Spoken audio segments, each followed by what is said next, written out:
This is the Brown Boy Wonders podcast. Hey guys, it's the Brown Boy Wonders podcast. It's your guy Abrar here. We made it to the third episode, so that's pretty good. So we have three special guests for today. My first guest, you should already know. He was on my top 5 comedy episode. Here's Skyler. Hey man, how you doing? It's me again. Sorry, everyone. All right. My second guest. He's also a longtime friend of mine. Back in the day. Here's the Daniel. Hello. How are you doing, man? How's it going? Introduce yourself. I'm doing good. I'm having fun. How are you? Okay, that's good. I don't know. I'm glad you're having fun. My third guest here is also a longtime friend of mine. Here's Steven. Oh, now? Yeah, Steven, right now. We're all doing great. We're all having a good time. That's good. That's good. This is Yeah, Steven- we're all friends. We're all friends. the That's most good. professional podcast, not pathetic at all. We know what we're doing. I hope so. But yeah, so in this episode, we're gonna list our 5 top video games of all time. But before we start that, I want to go a little off topic here. I've been watching the show called The Boys on Prime. Ooh. And and I think I have the best William Butcher impression. I bet you don't, but let's go ahead and hear it. Let go for it. Okay. Hi, I'm William Butcher. Let's go for a dunk and run. What you guys think? I haven't seen the show. I don't think he ever calls himself William. I think he says Billy Butcher. Abrar, I thought you just played a scene from the show. Let's be honest. Really? Okay. Don't do That this. was, I mean, good. Don't let it him think wasn't. that's true. It wasn't That bad. was good. Thank you guys. You should Okay. You should probably cut this whole part out, I think. No, it's not. Let's not. Let's keep it in. But all right. Do more impressions. No. Oh, maybe. If I can just say for a second, it's not totally off topic because Homelander is going to be in a video game. Actually, he already is in a video game. He's in Call of Duty, right? Yeah, he's been in. I think he's in like Warzone or something. He's like But- a skin. More important than that, he's going to be in Mortal Kombat. So, Yeah, that's true. That is true. That's why I said it. Him Hey. and John Cena. Oh, as the Peacemaker. No, just as John Cena. Oh. Whoa. All right. So, from Pong to God of War, video games came a long way when it comes to graphics, gameplay, and storytelling. There's been an estimate of 5 million video games in the world right now, that and can't. we're gonna list 5 of them right now. I'm, All right, I'm, Skyler. I'm going to search how many video games there are because that can't be. There's 5 got to be million. more than that. Did you, out of curiosity, did you pre-write that? I checked on Google. Is that the? Did you chat GPT'd an intro for this podcast? I I knew did. it. Oh, I he totally knew did. it. I did not. Whoa. That's Absolutely I deplorable. appreciate it. allegedly. You got me Allegedly. going. All right, I'm pumped. Look, I I'll fully actually- tell you. I sent an email to HR today at work, asking to see if there was a different position I could move into that was like better paying, and I fully had ChatGPT write that email for me. I could not be bothered. Did it work? I don't know. I sent it like an hour ago, dude. Oh, well, if they're listening, I hope not. But Can I want to read out. I just Googled it, and it says they don't know how to pinpoint how many there are exactly, of course, but estimated there are 5 million video games worldwide. That's crazy. Oh, yeah. yes, Abrar sir. really did do his research. This is a good podcast. He did. Yeah, I'm glad to be here. It's a good podcast the whole time. Thank you, guys. Thank you. But let's go with your number 5, Skyler. Go ahead. Me, okay. Well, first I'll say that we've all known each other for like over 10 years. We're all friends from back in high school, the 4 of us. So to the people in this call, for the most part, my list like is not going to surprise anybody because a lot of these games we played together. Yeah.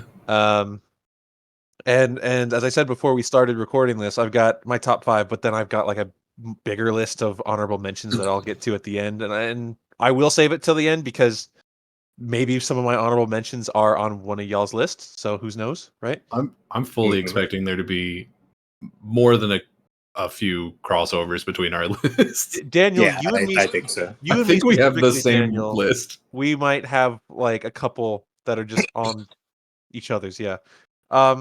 So my first one may not be on anyone else's list, and it being my number 5 is largely nostalgia based. I will admit that. Um,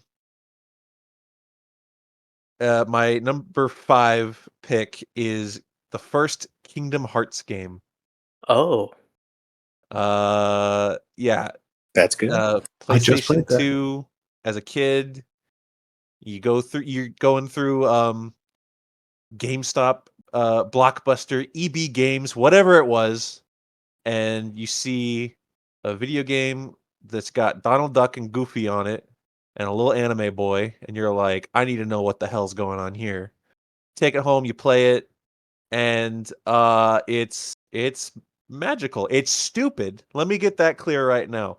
The story Yeah. of Kingdom Hearts is bonkers, like nonsensical, but very special in my heart.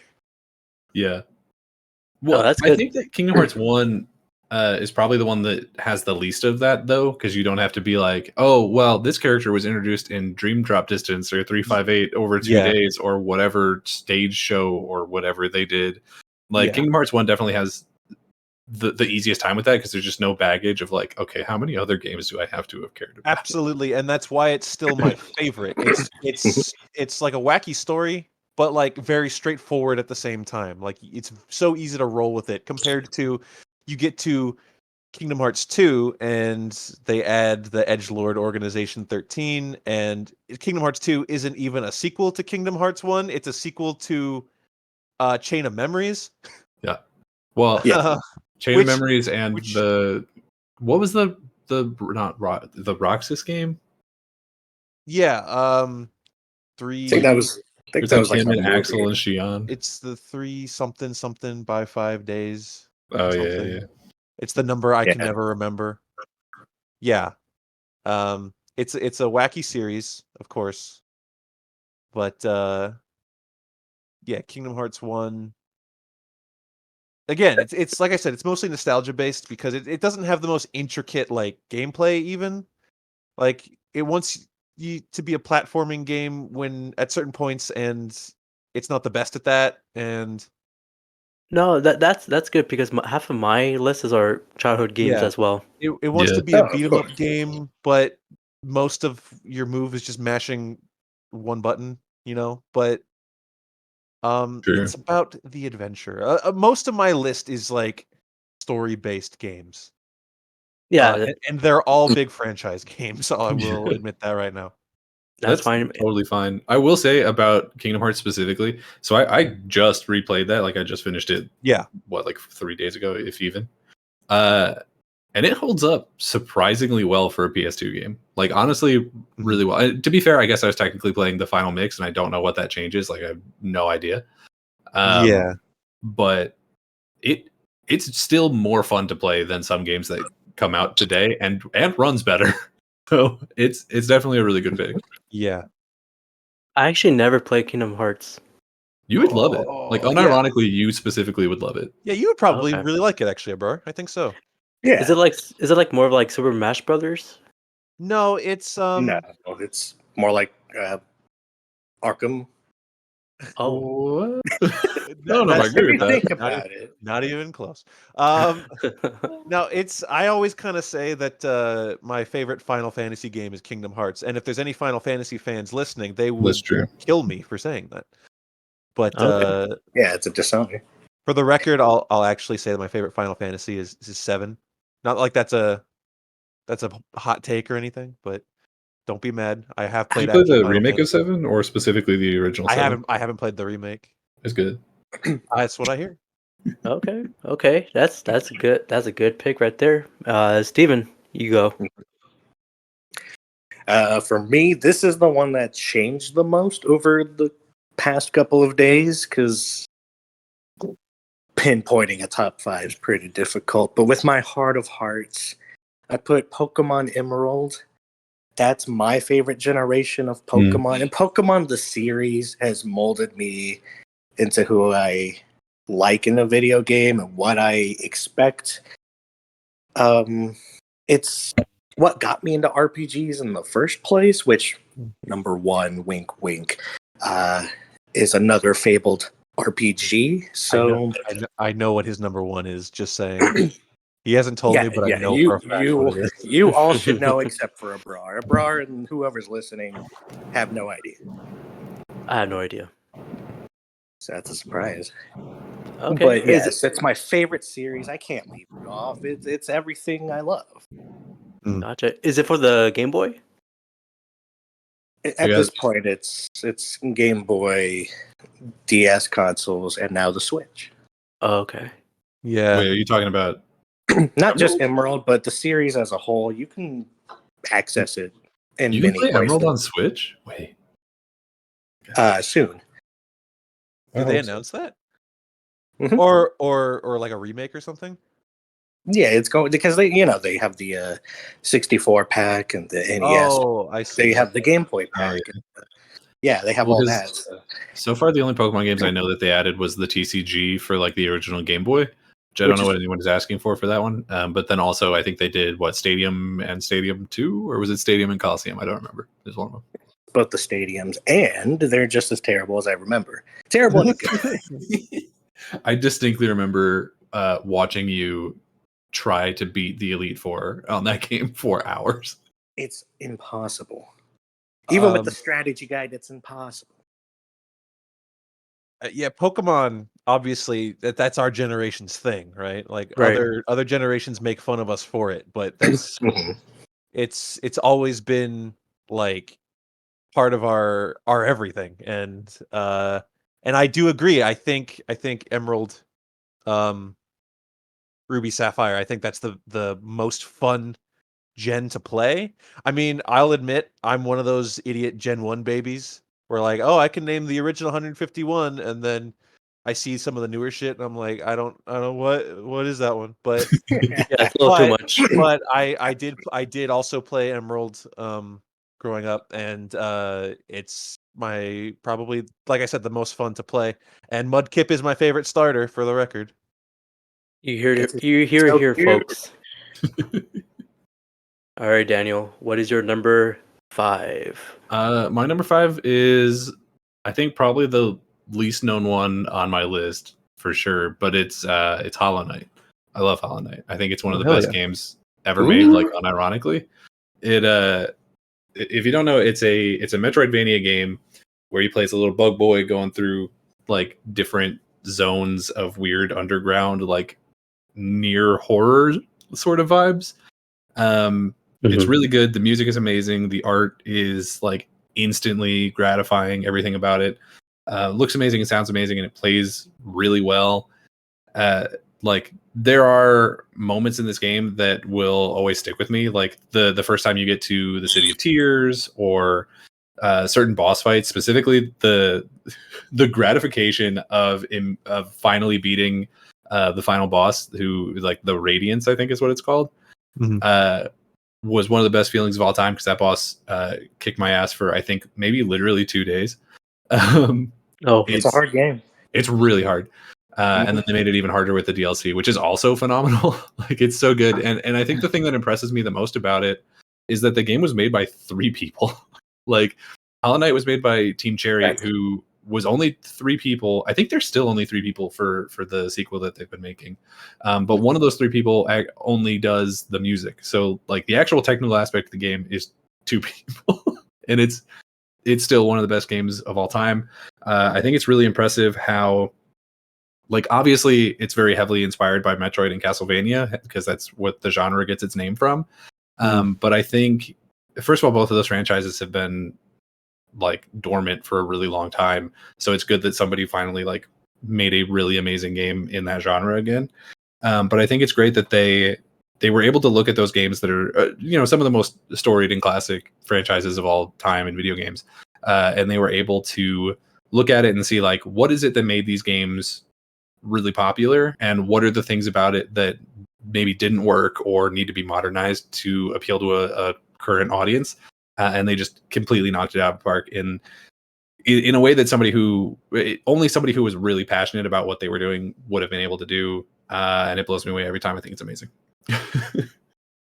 Yeah, it's fantastic. Hollow Knight, excuse me, is definitely on my list. I haven't played it myself, but it's one of those games where like I've watched my brother play it, I've watched Steven play it. And it's just a very special game. It's really good. It's one of those situations because I never cared about Metroidvania type games or really even platformers particularly before that game, and I just heard so much positive buzz about it that I was like, all right, whatever. And I think it got added into Game Pass, and so I was like, the bar for entry for it was super low. I was like, all right, I'll give it a shot, and I fell in love with it in like 2 seconds, and then just spent I think 2 maybe 3 weeks just like plugging through it. Phenomenal game. Oh yeah, indie games are. Shout out to the indie. Shout out to the indies. They got some bangers out there. Shout out to the indies. All right. Absolutely. So my number 5 Here we go. is the 2002's Mortal Kombat Deadly Alliance. Oh. Because when it comes to like the gameplay, I believe it's like the first game of the series where they introduce unique fighting styles for each character, such as like combos or like new fatalities. Mm-hmm. And when it comes to the story, I think it's the best story out of all the other games because you got the tag team of Quan Chi and Shang Tsung as the Deadly Alliance. I think it's well written in the story. Very nice. I definitely remember getting that like 3-pack of Mortal Kombat PS2 games back in the day. And the downside for me on that is that I cannot remember which one is which ever. Really? Yeah, because I just played them like all back to back. So I don't know if you're talking about the one that had like the really long intro where everyone was fighting around a pyramid, or if you're talking about the one that had like MK Kart, or if those are both the same one. No, it's where like Quan Chi kills Scorpion's family, and Scorpion has to like avenge his family. Is that one? Gotcha. Okay. I think that might be the only one I've played. Gotcha. Which I appreciate Mortal Kombat. I mean, it's visually it's cool. The fatality system was like, oh my god, should I be playing this? Do my parents know? Do they have to know? Don't let them know. Don't let Yeah. them see. I was like 7 years old and I got this game, so it was pretty good for me. Oh my god, Abrar. Yeah. That explains a lot. Out of curiosity, on the topic of Mortal Kombat, did you like the movie, Abrar? Which one? The newest one. Oh, well, the newest one. Newest one? I loved it. Yeah, I liked it too. The old two, I mean, you can watch it for fun, but when it comes to like the movies, I can aspect? have fun. I can have fun with the first one, the original one. Sure. Your brother's soul is mine. That one. yeah. But the second one, I'm not watching that one. Annihilation is not for everyone. Yeah. I mean, Johnny Tsunami's grandpa was in the first one. He was Shang Tsung. Wow. Everything always comes back to Johnny Dude, Tsunami. all comes around. Anyone who listens to this who might not know Abrar that very well in real life, this guy's always talking about He's Johnny always talking Tsunami. about Johnny Tsunami. Dude, I think it's the best Disney We film of all time. hung out earlier this week, and you were Whoa. talking about Johnny Tsunami. Best Disney Channel original. All right, that's a different podcast. Yeah, if you want to do that list, I'm on it. That's a different. Well, yeah, that'll be something else. But Skyler, what is your number 4? My number 4. Also somewhat nostalgia driven, this choice, because again, big franchise. Abrar, I know that you are and have always been a PlayStation boy. Yeah. But back as a younger man through high school, I was an Xbox player. Oh. So naturally, a big part of my my past is Halo. Actually, the story goes, and Daniel, you know this. My first ever Xbox, I bought an Xbox 360 from a pawn shop. Oh yeah. For $50. And that thing was a piece of crap. It red ringed. So I had bad. it on life support for like a year and a half before I finally like threw it in the garbage. This was the same, like this was the same first year that me and you were friends, and so my introduction to you as a human being was you wrapping your 360 in a towel and putting it in the freezer. Yeah, it was legit. There were a whole bunch of stupid ways, like here's how to combat the red ring. You'll never get rid of it, but you could trick your Xbox into thinking it doesn't have it. So you had to like get it to overheat and then cool it down. It was stupid. But like I said, I bought my Xbox 360 from a pawn shop, and the reason I got it and the first game I bought to play on it was Halo 3. Now there's a bunch of old head Halo players that are going to say like Halo CE is the GOAT or Halo 2 is the best one, and I love both of those games. The reason Halo 3 makes my list, like I said, partially nostalgia, but also just that era of like Halo 3 online. Halo 3 is one of the only games I ever gave a shit about like matchmaking, playing Yeah. online against other people. That was the one I 100%. would like get on and play games with strangers, and I don't do that now, and I've always hated doing that, but fuck it, I did it for Halo 3, you know? Yeah. Like and I love the story, I love the world. I mean, the story of Halo, again, bit nonsensical to follow, like if you look at the full thing, but as far as like just playing Halo 3, like if that's the one you jumped in like I did, um, you know, Master Chief and the Arbiter team up, take on the Covenant and the Flood. Boom. Great. Love it. Yeah. And especially back in the day playing it the story co-op with all your friends, trying to get all the achievements, playing it on the hardest difficulty. It was just not hours of fun. It was like years of fun. It kept going.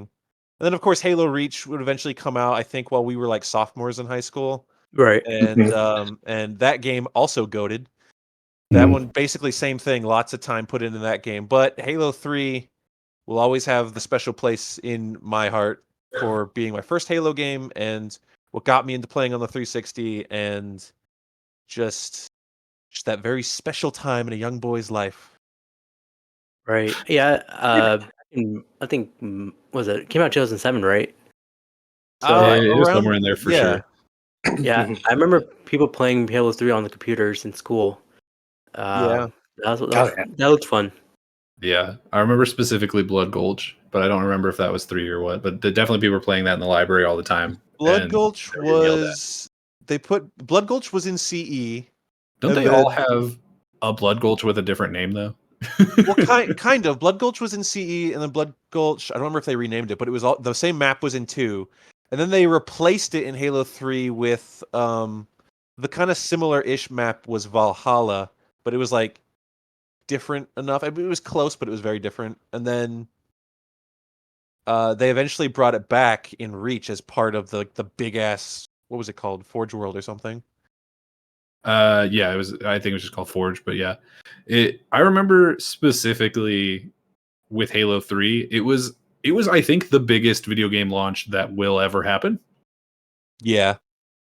Like point now where first of all, like midnight releases aren't really a thing that happens. I wish it was. But on top of that, Halo 3 came out at a time where there really weren't a ton of video games coming out constantly like there are now. Like any week there's some game coming out today. Like Starfield just came out today technically. Right.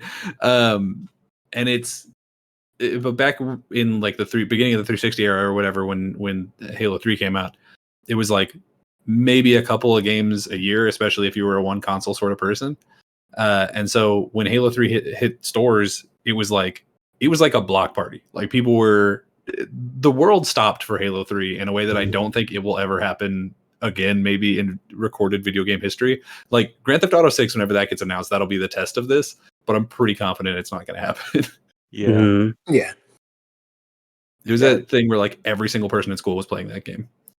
Yeah, our local GameStop where we live still has the Halo 3 launch poster up, taking up an entire window. Yeah, Nice. as well it should. Which I think is the case for a lot of GameStops. Like I've seen that online where it's just like we still have our Halo 3 poster. It's like, why would we ever take it down? It's goated. I just looked up pictures of the launch party And for some reason, it's just like a half a dozen pictures of Zac Efron playing the game. So I you know, Hey, it hit the that's zeitgeist. That's what that's my happened. guy. That's the dude right there. That's the Hell guy. All right.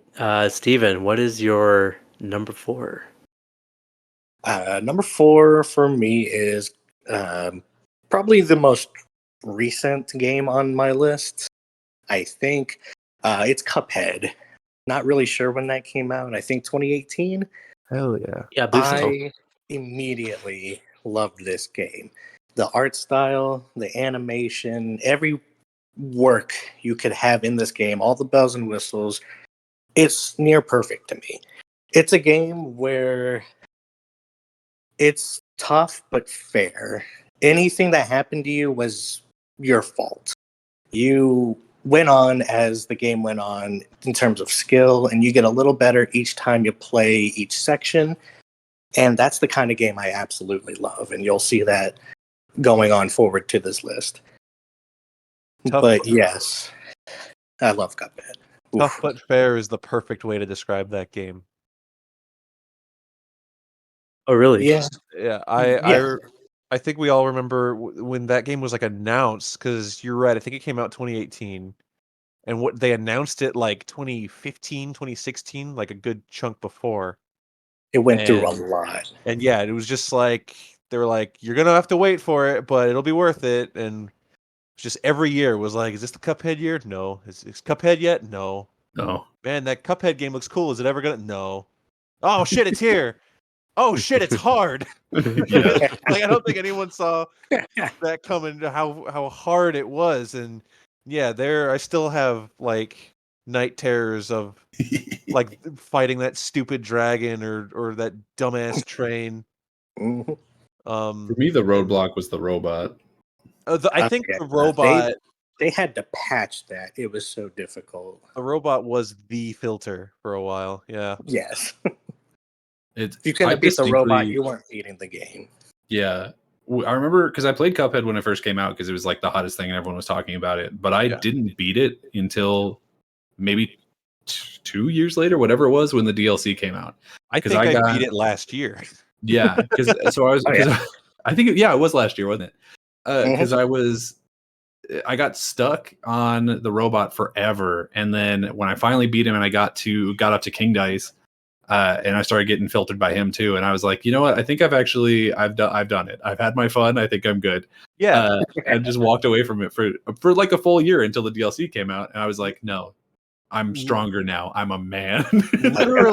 literally, I have the same exact story where you struggle with it, you put it down for a few months, and like you keep slowly edging towards because I'm not good at video games. Someone's gonna listen to this and say like, Spoilers. "Oh, I beat it the first day it came out." Like I'm very proud of you, but yeah, you struggle with it, you put it down, you struggle with it, you put it down, and then by the time that I beat King Dice and all that was left was the devil, I took like a year break. I was like, I'm so happy that I beat King Dice. I'm just gonna leave the devil to hang out for a bit. And everyone's like, oh, the devil's easier than King Dice. Like, I'm sure he is. I don't have it in my soul right now. That's what it does. It's I can't fight it's the firm devil. but fair. I'm tired. And then eventually, yeah, then they put out the delicious last course, and it's like, well, I guess I'm going back in. Going for seconds. That sounds yummy. But Oh, and also shout out to the Cuphead show. Oh my god, that show is phenomenal as well. Is it really? I only Oh, watched yeah. a couple episodes and I was like, eh. And season 2 is oof. I got to the Perfect. crying baby bottle episode and I was like, actually, you know what? I think I'm good. I think I've seen what I need to see. where can you watch it? It's a Netflix. Netflix show. Netflix. Yeah. Oh, Which okay. Netflix, pay your writers, pay your actors. Do it. Yes. Abrar, did you play Cuphead? I have not. Because it wasn't on PlayStation originally, but I think it's there now. Is it like Yeah, a free exclusive? it should be on every I don't think it's console. free, but it's definitely on there. Yeah. I'll check it out then. And it should only be like, I think the base game was like $20, right? Yeah, it was pretty cheap. $30. Yeah. Maybe Yeah, you I can think get so. like it and the DLC for $30, maybe. Don't quote me on that, but I think. There's Oh. almost certainly a bundle. Probably. Gotcha. Well, Daniel, what is your number 4? My number 4, and I struggled with this one because I knew it was going to be a Persona, but I couldn't decide which one because they're all really good.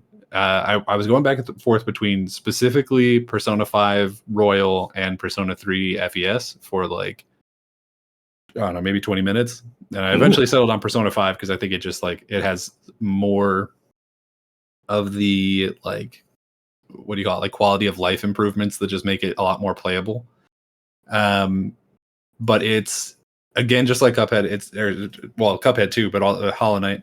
It's a game where the music of it just brings you in so fast. Like the second you start it, and the style of it is beautiful.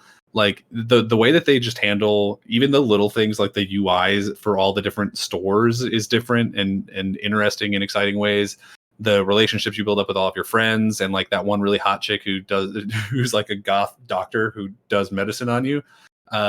Super great. Love every second of that. It's so good. It does do the JRPG trajectory of like, okay, you finished the game, now fight God, and like that part's kind of annoying, but that's every JRPG ever. I think that's even literally some of the Kirby games. So I don't really hold that against it. My only problem that I ever have with recommending a Persona game to people is that it is so long. Like it's minimum like 115, 120 hours to get through it. And then specifically the Royal adds an entire another like semester to it. So that's another 20-ish hours. And like that's a whole game. That's a whole game right there just by itself. That is long. So it's so hard to recommend, but it is phenomenal. Just the writing of it, the music, the art style. There's no aspect of this game that I think is lacking other than maybe like, I don't know, accessibility, just because it is so hard and kind of dense to get into. But yeah, it's number 4. So easy. All right. Really all right. Well, 20 hours. That's just too long. 20 hours is just the expansion. The full game is 120, 150. Yeah. No, God. Yeah, that's a commitment. Yeah, I want to elaborate, but I've never played any Persona. I've always wanted to. I'm unfortunately in like the same boat. Yeah, Yeah. I've seen Christian play it, and I was like, this is really awesome. I need to visit this, and I just never have. Yeah. Well, the cool thing about the Persona games is they don't really like they're not sequels to each other, even though they're numbered. Right. So you can just start with the most recent one and get all those quality of life improvements and all that stuff. And then if you end up falling in love with it, go back and play 4 and 3. They actually just released or re-released the Golden and are about to do a remake of Persona 3 on modern consoles. So those are going to be really good. Persona 3 was my favorite for a long time. And honestly, like if you ask me tomorrow, it might be my favorite Persona game again. But today I fell on the side of Persona 5. So. Oh yeah. No, that's good. That's Fair. good. My number 4 is, I would say, is if you love Indiana Jones, this is the game for you. I know what he's it's gonna be say. Lego Indiana. No. Oh, It's a 2009's Uncharted 2 Among Thieves. So, besides the the gameplay of puzzle solving and the story, the character development of the main character Nathan Drake is the most important part, because he's pretty much like Indiana Jones. He's cool, relatable character, and throughout the whole game, he pretty much draws you into the story, especially when he interacts with Sully, who's not Mark Wahlberg. no. But overall, that game is, especially the train scene in the beginning of the game. I think that's what made PlayStation made that game very, very special, because I think it was an exclusive for PlayStation as well. Yeah, it is. But yeah, that's my number 4. Yeah, I think because it's been a while since I played them, to be fair, but I remember thinking Uncharted 2 is the best one of the original trilogy. I always confuse which one's which. Like I remember the first one was the El Dorado one. Was 2 the genie one, or was 2 the like Yggdrasil Tree of the World one. 2 was a genie one. Okay. Okay. Yeah. Because they all kind of have that same trajectory of like, we have to find this thing that was hidden. Oh no, it was hidden for a reason, and it also makes zombies or makes me seek our zombies, and so it's kind of hard for me to remember which one's which. But I didn't play Uncharted- 4. Apparently, that one's different. Uncharted 2 is the one with the Yetis. Yeah. The Yeti. The Yetis, And- and I always remember Uncharted 2 is the train, Uncharted 3 is the plane. Yes. Mm. Exactly. Mm. Yes, sir. Um, Yes, sir. Yeah.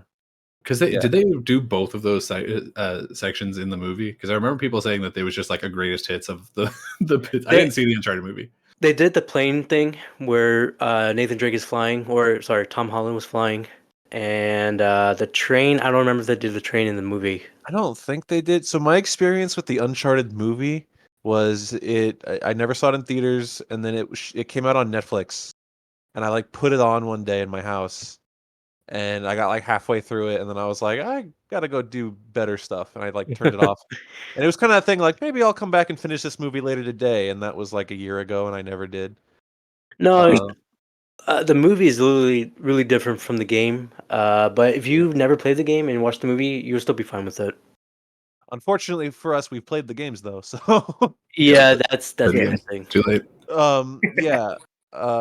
I remember from the trailer that the movie does the plane bit, but if you want to see basically the entire Uncharted 2 train bit in a movie, watch Mission Impossible Dead Reckoning Part 1. Yes, yes. They do basically the same exact thing, and it's really good. It's the I wish Tom Cruise was Nathan Drake.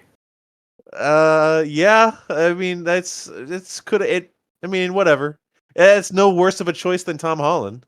Yeah. So But yeah, Uncharted 2 is a good pick. that's my number 4, and I really struggle with this list because I love all these games. Oh yeah, that's why my honorable mentions is like a longer Yes. list. Yeah. All right, Skyler, what is your number 3? All right. So it's weird that this is my number 3, considering that if you like gun to my head told me like what's your favorite series of all time, I'd probably say this series. But this one only comes in at number 3, and it's kind of a cop out because it's really tough to choose because my number 3 pick is a Legend of Zelda game. Oh, And my love for Legend of Zelda goes deep, but I am a Neanderthal and I don't really like to play a lot of the 2D Zeldas. Like I've played A Link to the Past, and I played like half of Minish Cap. I didn't beat Minish Cap. But so I've played some 2D Zelda games, but when I say that I love Zelda, I mean that I love 3D Zelda because again, I'm baby brained. But I love basically every 3D Zelda game that they've put out. I love Majora's Mask. I love Breath of the Wild and Tears of the Kingdom. I love Twilight Princess. I like Skyward Sword. I There it is. There it is. I enjoyed playing Skyward Sword, and anyone who's like, "This is the worst game ever," I'm like, "All right, I'm not gonna fight you on that." But Yeah. Yeah. I mean, yeah. and I hate to say like, "Oh, I picked this one because of it's nostalgia. It's the first one I ever played," because that's what I said for the first 2 games on this list. But I don't think a lot of people will want to crucify me for choosing Ocarina of Time for the list because it's the classic GOAT for a reason, right? It's super simple boiled down of like you go place to place and you do the temples.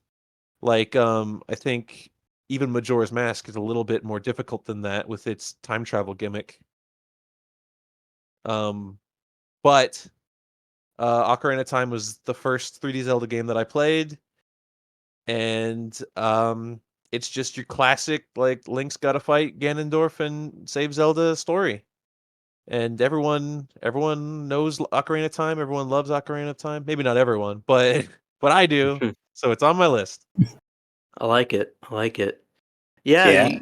most of you guys' games are like not. I mean, they're like rated G because we grew up with them. But I play like I don't know. My list is like more rated R. I think I had like a weird childhood, I guess. He's telling us that he's cooler than us. Yeah, what Yeah, the what hell? the hell? No, I didn't say that. I'll But say, so Kingdom Hearts is rated E, I think, and Ocarina of Time might be E or T. okay. I don't know. I, Halo keep it- 3, come on, that's a shooter. yeah, that's rated R or rated M. And I promise that my number 2 and 1 are both more adult aimed rated M games. No, it's okay. Not that matters to me. Apparently, Abrar cares. Come on. I I'm just pointing things love out. I'm just being I love observant. I love Ocarina, by the way. Yeah, I know you do. It's because out of us, I'm the Nintendo boy. That's what I would say that. Yeah. I started with the NES and the SNES. I had the first Zelda and A Mhm. Link to the Past. Mm-hmm. So transitioning from 8-bit to 16-bit, when Ocarina came out, I was like, this is impossible to play. This is my mind couldn't fathom like There's too many directions. Link's a person. He's not just this little creature. I'm controlling him. Well, now he's a little That might polygon sound creature. weird, but it was mind blowing seeing that. Same with Mario, going from that to that, the big jump. Mm-hmm. I got sick. I legit motion sickness. I got over it eventually, but I loved Ocarina when it first came out because I was like, this is the future. This is where gaming's going. I was so Yeah. excited. Yeah. And Yeah, for anyone wondering, like, if you've never played Ocarina of Time or Majora's Mask for that matter, and you're like, oh, I want to play that, I advise doing the 3DS versions for both of those games. Yes. Super streamlined, controls way better. Great versions of those games. I wish that those like HD remasters were ported to something else. Yes. But Something else? Wink? Anything else? wink. Wink? If only there was another console that I could take with me wherever I went, that I could play my favorite games on. Nintendo. No, that's crazy. No, if they don't listen to anyone else, why would they listen to me? But No, they'll listen to you. okay, thank you, Abrar. Thank you for believing in me.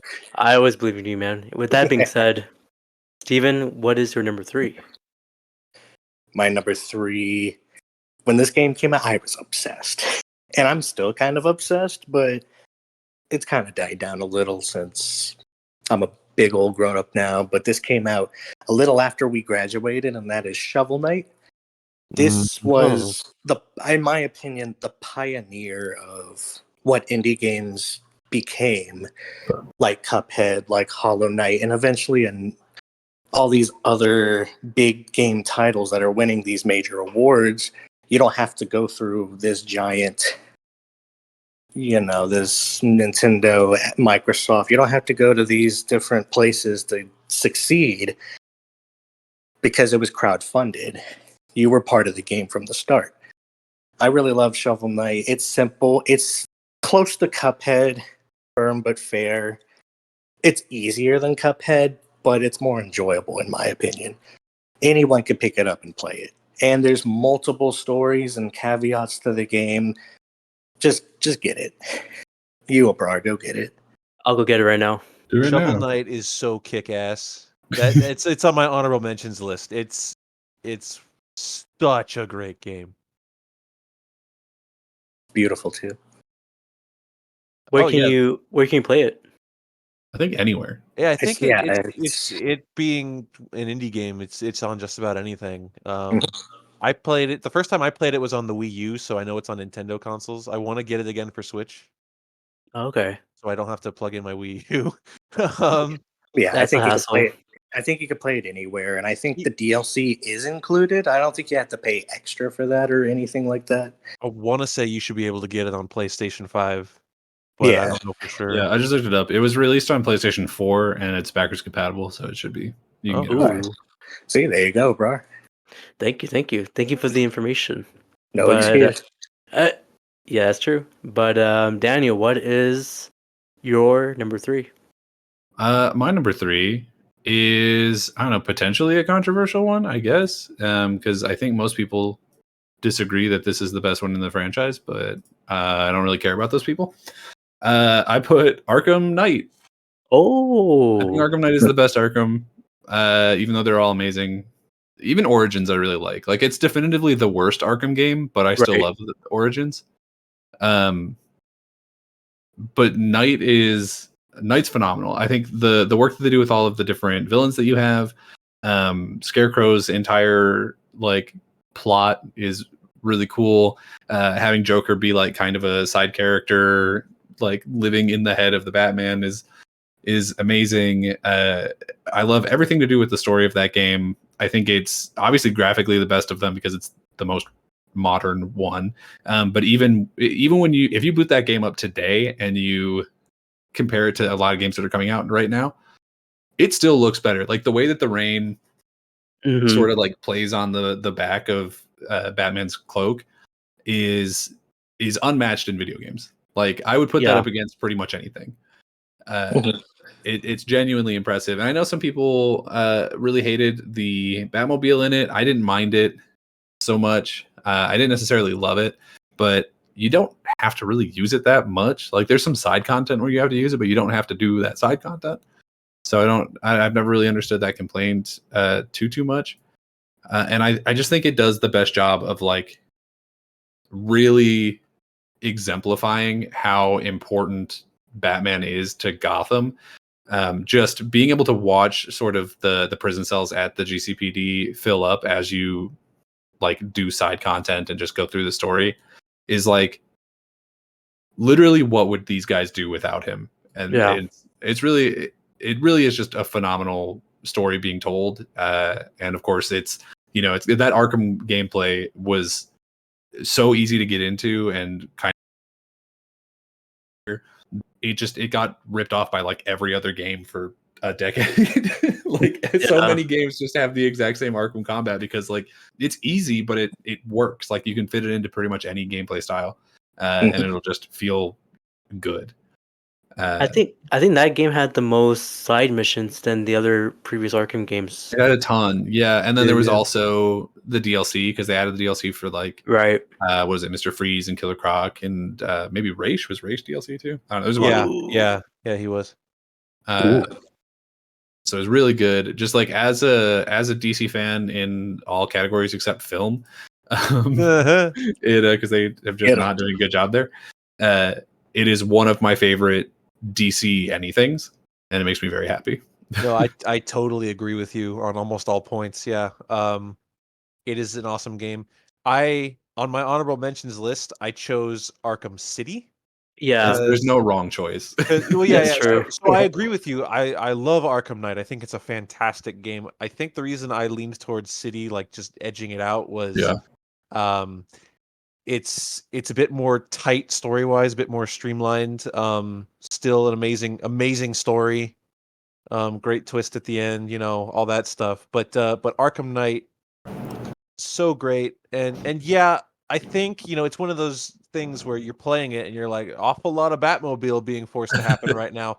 But I enjoy the Batmobile. I think the only part where it like my brain is like, why are we doing this? Is like Riddler's actively building new racetracks. Yeah. And it's that's like, all weird, right, I right? get it. But I mean, they built the car mechanic and they want you to use it. So I do understand. I'm not an asshole. Yeah, Um, it is definitely weird that Riddler's doing that. For me, the part where the Batmobile sort of feels the most out of place is when you're fighting Deathstroke with it, and I'm like, he's like a super ninja with swords and stuff. Why am I fighting him in a tank? Yeah, they stuck him in a tank. Oh well. Like, that was a weird choice. Yeah. But this point that you were saying that it's one of the coolest things, the coolest feelings as you progress the game. Like every goon you beat is like visually represented being locked up in the GCPD.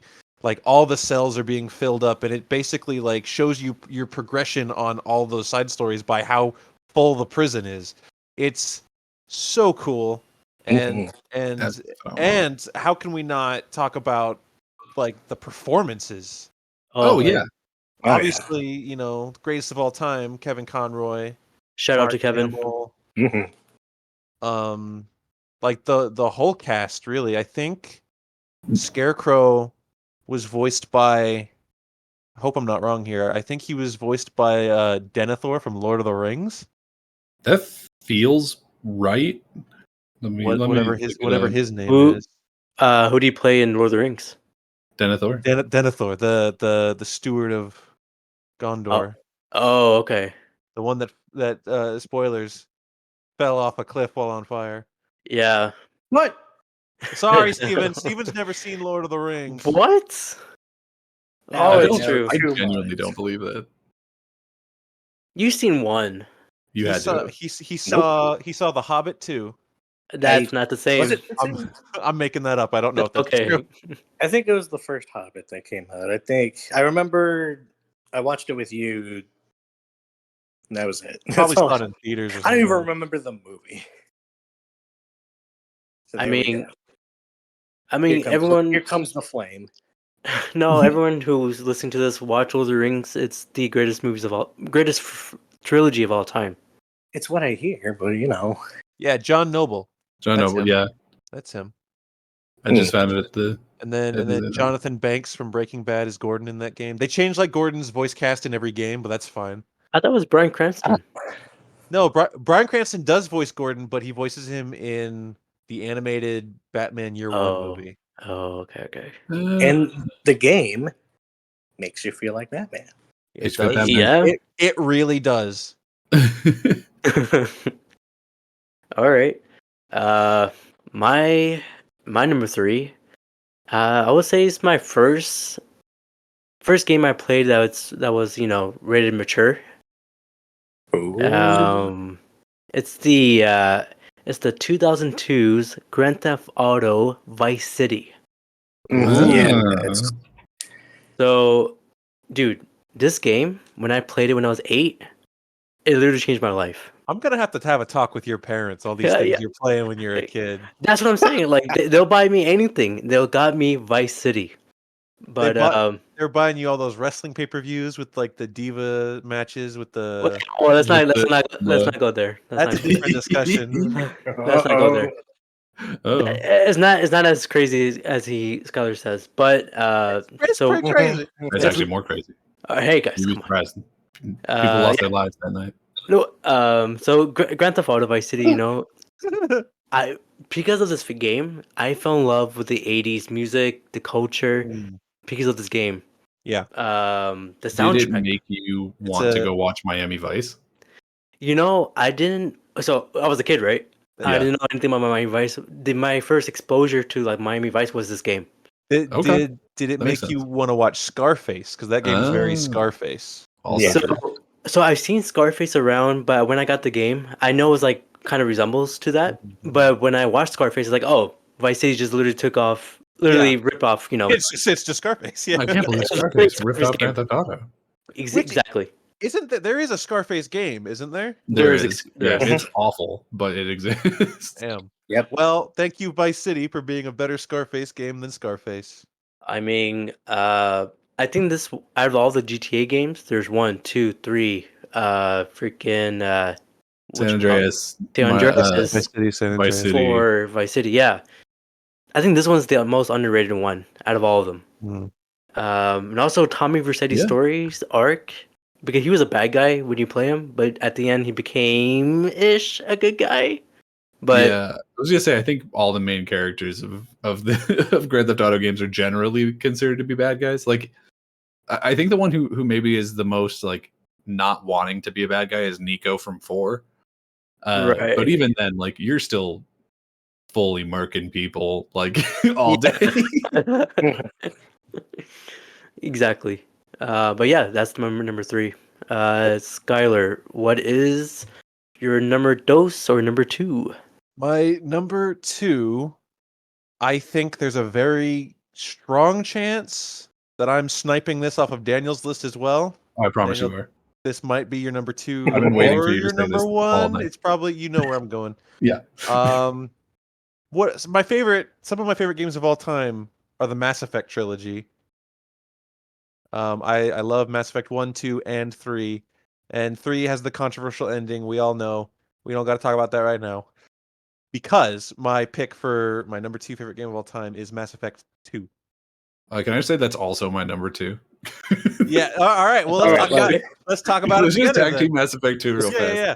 Let's It's kill one of the 2/3 best games of all time. Uh, There's actually a running joke between me and Skyler that's been going on for like years, where every time we start describing like a game that we really want, we'll describe it to each other for like no joke like 10 minutes, and then we get to the point where we're just like, so basically Game of Thrones but Mass Effect 2. Yeah. Oh, Yeah. Whatever it is. Mass Effect 2, but Green Lantern. Mass Effect Yeah. 2, but I don't anything. Like literally anything. One Piece. Mass Effect 2, but Yeah. One Piece.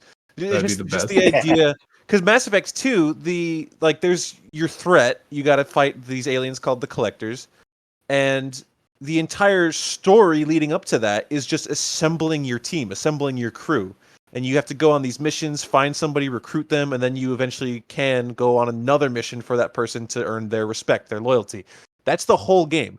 Like, it stretches out to, like, I don't know, 24 plus missions, but it's really like just getting your crew together.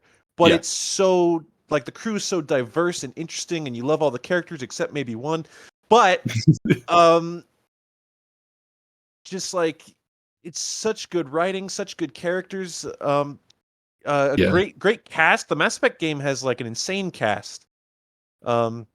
Seth Green is the pilot of your ship, and that's green. fucking not now. I'm blanking on All that information goes out the window as soon as you need it. It's just all the time. It's because Abrar cut me off and said Seth Green. Now I can't remember anyone's name. Oh, my bad. Yeah, Austin Powers. All I can Yeah. think of right Keith now David. is Keith David is Anderson. in those games, and Martin Sheen is like kind of an antagonist, and The elusive Oh yeah, yeah. Jennifer Carrie Hale Ann is Moss. Carrie Ann Lady Moss Chef, if is you play her. introduced in Mass Effect 2. So many people pop up in those games, and you're like, oh wow, this is so cool. And Mass Effect 2 is in this like really sweet spot where it's just like you get to revisit people you knew from the first game, and you're introduced to all these new characters that will carry on into the next game. Like, the combat is fun, obviously, and diverse enough that you have options of like, do you just want to be a soldier and just shoot shit, which is, you know, easy, and then you can have like certain powers and abilities if you choose to. It's Mass Effect is awesome. Yeah, it's a real shame that BioWare is not what they are anymore, or what they were anymore, because there was a period of like maybe 20 years where BioWare was just putting out banger after banger like constantly. And it's such a, I think probably the last genuinely good one they put out was Dragon Age Inquisition. Then after that, it's just been a slippery slope to hell.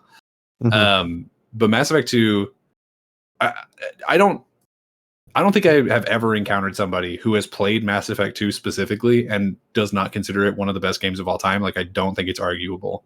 For all the reasons that Skyler just said, and also just because, like, this is one of those worlds where every single thing about it is thought out and interesting. And like, if you have a question about how something in this universe works, or how one of these cultures like reacts to one of the other ones, or anything like that, that answer is there. It might not always be like the most front facing thing. Like, sometimes it's in the codex, or sometimes you hear it in like a side conversation or whatever. But it is one of the most living, breathing worlds of any video game I've ever played ever. To the point where, and I think this is also true for Skyler, Mass Effect 2 was the first Mass Effect I played. Like, I went back to play Mass Effect 1. Yeah, same thing. And it was like, I mean, it's gonna sound stupid, but it was like, you didn't need to play Mass Effect 1 at all. Like, Mass Effect 1 could very easily just be like the prequel to how your character got to the, because it's, I mean, it is literally that, but whatever. Like, you could almost argue that Mass Effect 1 is like unnecessary to the story, because Mass Effect 2 is such a complete and condensed story on its own. To the point where, like, I think the only thing you would be confused about is when either Ashley or Caden shows up and is like, "Hey, you suck," maybe. Yeah, there are certain things that you definitely appreciate a lot more playing the first one first. it's an old game, so I don't know if I should worry about spoilers. But like, there's characters where that you come across, and the character you play as will make sure you understand. Like, oh, I know this guy; he's important. But the reveal of like them showing up once you know who they are from the first game, it gets more of a gasp from you. Like, oh, it's this guy. Hmm. Um, I see. I know there's one guy who loves Mass Effect more than you guys. It's impossible. I'll fight him. Where is he? Yeah, His, What's impossible. his name? his What's his name name? What's his is area code? his name is Dave Batista. He's trying to make a film with Mass Effect. No, wait a minute. Hold your horses. He's trying to Batista's the make Gears Gears of guy. War. Yeah. Oh God! You know Just, Dave Bautista? Abrar just showed his ass on You the think- podcast. Now everyone knows that Everyone you don't knows. know video Sorry, games. I don't play Xbox. I'm a Oh, PlayStation guy. You're a fake fan. Mass I do Effect's not think a- PlayStation wasn't- guy. Mass Effect was Xbox Oh yeah, exclusive because Mass at Effect 1 was first. exclusive. Yeah, Mass Effect 1 was, and then 2 and 3 went. For the record, fuck Mass Effect Andromeda. That game is ass. Oh yeah, absolutely. Like I said, everything after Dragon Age Inquisition was Yeah. a nightmare from BioWare. To the point where right now, I don't know if you've heard recently, and this is maybe not pertinent to the conversation, but BioWare actually just fired like 50 people. And they're like, we're restructuring. That we fired them to make the team more agile so we can make games better. And it's like, yeah, dude, yeah, it has nothing to do with the fact that the last like 3 games you put out were complete technical nightmares and financial flops, and EA secretly maybe kind of hates you guys. It was those 50 people, not years of bad business decisions. Not years of bad business, and the fact that everyone who made BioWare left and started their own studios like 5 years ago. Oh man. But what you take away from this, from both myself and Daniel, is Mass Effect 2 is kick ass. This is so good, dude. I get confused with Mass Effect, and there's a game called Red Fraction. Are they kind of similar? No, They're both not in even a space. little bit. One's on Mars, and it's like a destruction based game where you just kind of mess stuff up. And I forget who made that. I think it was probably THQ. I think so. Whereas Mass Effect is a very hard RPG. Like very much, it's all about like relationships and your choices and that sort of thing. Whereas Red Faction is just like a kind of generic action game. Yeah. Mhm. But yeah, I apologize to Batista. He loves Gears of War. Sorry about Yes, that. he does. He might like Mass I Effect do too, for the record. All right. Yeah, it's not on my list. Also, I mean, Xbox gamers, you're gonna not just play Halo, you're gonna play both. All right. So Gears of War is cool. All right, Steven, what is your number 2? My number 2 is probably just I don't know how to explain it. It's very cartoony, very cute. What really jump-started Rare as what they are today, and it's Banjo-Kazooie. I think, in my opinion, it's one of the best platformers ever. Anyone can pick it up and play it. It's easy-ish. It gets harder later on. It starts easy. It starts off very easy, and then little baby game, and then it's like, I don't want to. This is frustrating. I don't want to do. And y'all know what I mean. Absolutely. But Is it that one part in TikTok Woods or whatever it is where you have to like do the back jump onto the little leaf, and I missed it 100 times in a row and wanted to die? it's that one. Click Clock Wood. You need patience to play that level. Yeah, Click Clock Wood is not easy. I would dare say not fun. Although it's one of those, you're like, wow, I really love this level design, but I fucking hate this level. Yeah. But no, the filter of that game is the level before that, Rusty Bucket Bay. Yes. That's little where thing and you're just dead. You lose all your progress. it's one of those things where the many playthroughs of that game I've started I play Banjo-Kazooie, by the way, also an honorable mention. It's also written on my list here.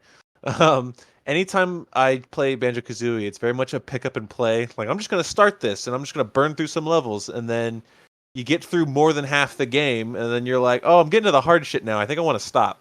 Stop for today. And then you go do something different, and you just don't finish that playthrough. That's what I tend to do. You get through like Mad Monster Mansion, and you're like, cool, I'm done. But yeah, it's the game I rented the most from Little Relic Blockbuster. Every like, just weekend. could've bought It was 90% of the time I rented Banjo Kazooie or Paper Mario, but I preferred Banjo Kazooie because that game rocked. Little Bear and Bird. Where can you play it? Little bear and the bird. Banjo. Well, if you can track it down for the Nintendo 64. They're Yeah. typically like $35 to $40 for the 64, but there's a better option. Yeah, Yeah, Banjo is owned. Rareware is owned by Microsoft now, so it's all on Xbox. It's on Xbox. It's actually in Game Pass, so you can just get Game Pass and play it Yeah. there. I also is it playable through the like Switch not backwards compatible? You know what I mean, like the Switch Online thing, because that would make sense. Yes, I wouldn't be yes, it's there surprised. too. Okay. Yeah, Not the would- sequels, but just the original Banjo. Well, but Kazooie. you don't. I'm gonna get people on your ass, but you don't like Tui anyway, right? I hate. There you go. Oh, Got okay. him. I Hate also don't like Tui. I don't have strong enough feelings to say that I hate it, but it's one of those things where years ago, like a while ago, we were hanging out and Steven and I played Banjo and we beat it, and it's like, yeah, all right. And he was like, now you want to play Tui? And I was like, no, No. not really. It's harder. It's more convoluted. There's so much. It's backtracking the video game. That's what it is. Yeah, well, the best part about Banjo-Kazooie is how simple it is. You know what you're doing every single world. You're like, okay, I got to get the new moves, I got to collect the stuff, and they got to move on. And they just added too much in Tui, in my opinion. I mean, I'm not knocking the game itself. If there's a diehard Banjo Tooie fan out there, and I'm like, fuck yeah, dude, it's great. But Leave a comment. I don't want to play it. Exactly. Which, Steven, you feel the same way. Now I'm really gonna get people on your ass. You feel the same way about Majora's Mask, don't you? Absolutely, 100%. Oh man, people are gonna come for you. I do love Majora's Mask. I'm the one that's gonna come for him on that one. I do Also love Majora's Mask. backtracking the video game. Well, yeah. Especially if okay. you make a mistake and then have to like beat a temple boss all over again. But I mean, if Yeah, we're in the that's showing nice. your ass section of the podcast, I haven't. The only Zelda games I ever played was Breath of the Wild and Tears of the Kingdom. And I thought they were fun. Like, yeah. Oh yeah, yeah, those are they're the only those ones are I've ever fun. played. I'm still in awe by Breath of the Wild and Tears of the Kingdom. I wouldn't say I'm in awe, but I definitely had a lot of fun. Like I From think the I think first they're one- definitively good games. From the first one to Breath of the Wild, yeah, that's like a holy shit. Thank you. Well, speaking of Breath in the Wild, my Oh, number no, it's a two. number one. Uh-oh. No. Now he's not gonna say Breath of the Wild. He's gonna Nope. change it. He's putting in WWE 2K right now. Oh, He's SmackDown rewriting versus it. Raw. Let's go. I'll tell you right now, none of those games are on my list. Coward. He put them out because we made fun of him. They were good. They were in there originally. I promise you. No. But my number two is a game that Skyler never played. I keep telling him to play it, but he never plays it. I don't know why. No. What his problem is? Don't tell people this. I have to. You No. never play it. I What say is it? play it, but you don't play it. Ooh, what is it? This whole podcast was just a ruse to get people Yeah, to this was a jump trap. on I don't like to make Skyler play this game. It's the 2013's Last of Us. Hey, baby. That's a good ass game, baby. The game, man, is depressing as hell, but it's so good, man. It is so good. The when you play as Joel or Ellie in one part of the game, you really embrace yourself in the game. Also, it's a scary game as well. I It's don't definitely know. scary. It's too scary. I Especially wouldn't call it a horror game specifically, but No. it's scary. Like it's like a thriller game if we're using Yeah. movie genres. It's definitely a thriller because I mean, I think the narrative. Okay, so it bleeds to Last of Us 2. I would put Last of Us 2 there, but I think the original part of the whole story is the original because that it kind of break down of what can a video game be into like a movie style cinematic type of game. And this is one of them. But yeah, this game, Skyler, you gotta play it right now. Listen, all right. I'm not avoiding it for any specific reason. I just haven't made time for it. And I've spent this entire podcast saying that I'm a shitty Xbox player. I'm like, okay, I've got to. You say, oh, you got to play Last of Us. And I'm like, I know, and I got to go pull out my PS4, dust it off. And This then, Fair game, enough. This game came out for the PS3, man. I It know did it technically come did. out. I But his know it PS3 did. like doesn't work even, so he's not pulling that out. Yeah, it's true. Uh, Mhm. man, for me, Last of Us 1, not Last of Us Part 1, which is the name of the remake of Last of Us that they already did Right. for whatever reason. I guess because of the TV show. I would say that is the best PlayStation game. Like I would confidently say that. I would put that above God of War, God of War 2016, and God of War Ragnarok. I would put it above Ghost of Tsushima. I would put it above like if there's a bracket of PlayStation first party games, Last of Us is going to win that for me every single time. Like it's not even a question. No, I agree with that. Like it's the best of those games. You could even argue that it's the one that is the because there's there's the argument that a lot of PlayStation games are kind of similar, which I somewhat agree with, but not really, because they are similar like genres, I guess, where it is that like third person over the shoulder action adventure style game, and a lot of them involve sad dads, and like that is all true, but you could argue that Last of Us is the reason why so many of those games are like that. Because if you remember the PS3 generation, PlayStation was down bad. Like they did not put out a game that was a big hit. There were some that were good, but there were none that were like huge hits. They were losing to Xbox for the first time and only time in history. Like they were not doing well. And then Last of Us is the game that really sort of made them the PlayStation that they are today.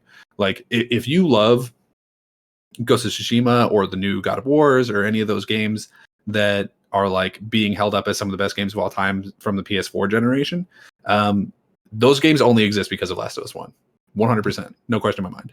I agree with that 100% as well, man. This is the game where you find yourself like, man, that especially the ending of the game, man, did he make the right choice? Yes. Did he not make the right choice?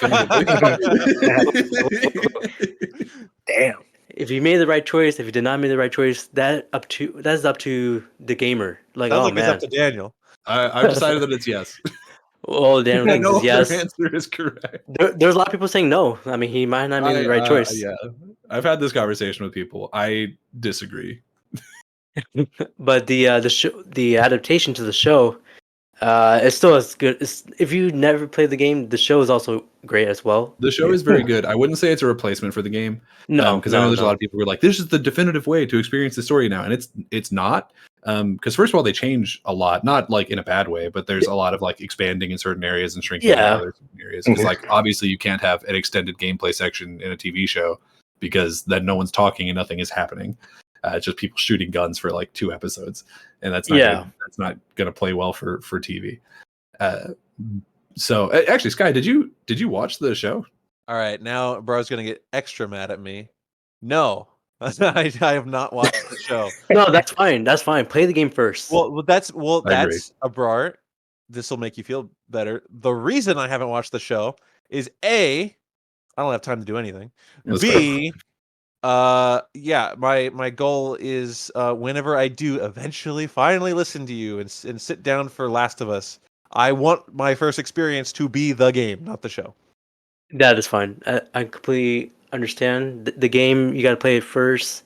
Don't watch any YouTuber reactors playing the game, because I know you will do that. I He 100% would never do that. He distinctly hates YouTubers. I couldn't name you a single YouTube reactor. Okay, good.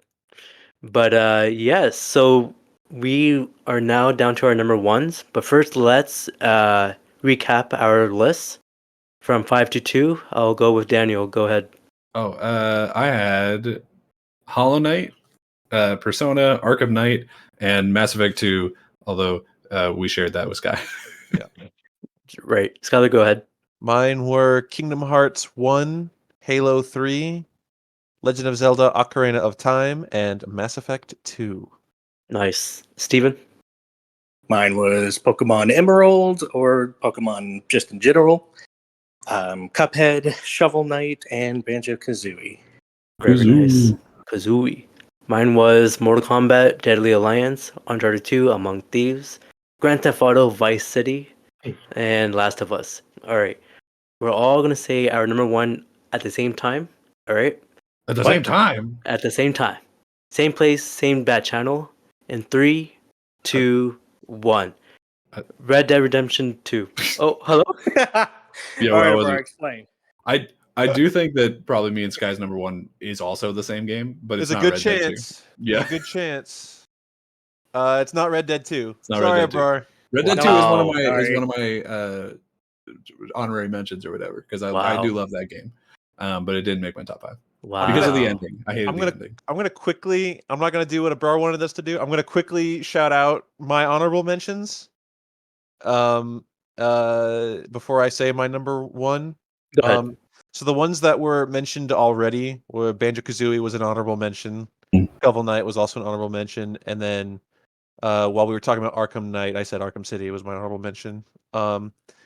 I love almost every Resident Evil game. But Resident especially for Evil, baby. Resident Evil's one of my favorite series. I think if I had to pick one, I don't know how controversial this is, but I love the Resident Evil 2 remake that Oh, came hell out. yeah. I think that game is so awesome. I mean, I love Resident Evil 4, obviously, and the 4 remake is also really good, but It's not good. I think the 2 remake is the one I just like. I would play that game like to completion like 4 times in a row in one sitting. Yeah, I think I specifically watched you beat that game. And to be fair, you That were was doing like the fun. speed run ones, but I watched Yeah. you beat it twice in a row, like while we were just hanging out. Yeah, once you get good at it, you can beat that game in under 2 hours, and Yeah, it's like which- nothing. So I haven't played the two or three remakes. I played the originals, but not the remakes yet. right. I need to get around to because I own them. Like I paid money and I haven't played them yet, which is really stupid, but whatever. But Resident Evil 4 remake is very much that same way, where like after you've beaten it a couple times, Yeah, you go really. back and you're like, I can sprint through this game with my Yeah. eyes closed. yeah. It's the same thing. So Resident Evil, love. Skyrim, of course, Yeah. classic. Mhm. I mean the Elder Scrolls series. I'm not gonna pretend to be an old head Elder Scrolls player that like played Arena on the computer. I didn't fucking do No. that. But Skyrim came out when we were in high school, and we've all sunk like hundreds and hundreds of hours into it. Oblivion. Arrow to the knee. Yes, sir. SpongeBob SquarePants Battle for Bikini Bottom. Hell yeah, Now now we're we're talking. talking. Now I we're don't know why talking. we were being around the bush Classic, all Now we're the time. talking. classic game. That's your number one, right? It's not my number one. It's only Aw, on come honorable on. mentions, unfortunately. Mine's What year also did- an honorable mention. What That year was did that came out? That was a PS2 game. Yeah, that was that's Yeah. old. It got remade, but I think you didn't really care for the remake as much. Am I misremembering that? the remake has certain hiccups that make it like not as perfect to play as the original. But that being said, having it on like Xbox that you could just turn it on, like I'm not digging out my PS2 just to play it, right? But Yeah. Steven and I, here's a peek behind the curtain. Steven and I were literally playing Battle for Bikini Bottom yesterday. Yeah. Hell yeah. We almost beat it. Dead Rising 1, Yep. Oh, love Dead Rising. Castle Crashers, if people know Castle Crashers, I know that Steven and Daniel, you do. Mhm. I don't. Played it extensively. It's Love it. it's like a it's like a beat 'em up game made by Behemoth Games, who that's like Tom Fulp, who like was the head of Newgrounds, you know? Yeah. Okay. So it's like that kind of like Flash era type It's stuff. like that. It's like that bully game for the PS2. Not even close. No, not even a Bully's little bit. Rockstar. Whoa. No, Behemoth also did, I think, Alien Hominid Yes. and Battle Block God, Theater. Battle and Block the- and their Theater. most recent game was Pit People. And Yeah, I they're didn't all play great that. games. They're all killer games. And Bully's then pretty cool too. my final, is if Bully's on your honorable mentions, bro, that's cool. It's not. And my last honorable mention is a game that's close to me for a different reason. That's Hades. Mhm. Hades is a totally kick-ass game that one of the level designers is my old childhood friend. He worked on the game, and now they're making Hades 2, and excited for that. If anyone Okay. hasn't played Hades, I'd say go play Hades. Hades is awesome. I'll It is play awesome. Where can you play it? I played it on Switch, Oh, but It's on everything. you can Yeah, get it on it should everything. be. For You can sure. probably play it on your phone at this point. Yeah. damn. All right. Okay. My number one, which again, we're saying there's a good chance that my number one is the same as Daniel's. I guarantee it's the same franchise, but I don't know Ooh. 100% which one. You All would right. have Fallout 4. It's getting spicy. All right, here we go. I'm not gonna say let's do it at the same time. I'm just gonna Okay. come out. I'm just gonna shout it out. Here we go. The classic from 1998 Nintendo 64 Buck Bumble, baby. You're right. That was mine. Undefeated. That was mine too. Wow. Undefeated. Undefeated. Buck Bumble. No, that's not my real answer. Oh. Yeah, I'm Um, going. Fallout 3. Oh. Yeah. See, yeah, I went New Vegas, but yeah, I see. That's I you went go New I one or thought the it was other. New Vegas. Yeah. You go one or the other, but I'm going Fallout 3 for the. I think. I mean, I love Fallout 3 and I love Fallout New Vegas, and I love them both for different reasons. And honestly, if this list was built different, because I think the way everyone tends to build these lists is like I just have to pick my favorite from from a my favorite franchise, or else my list would be like Fallout 3, Fallout New Vegas, Fallout 4, Fallout fucking whatever. It'd be my list, and it's like, that's Yeah. not cool. So the reason I went 3 is it's the one I've played more than not only any Fallout game, any game ever.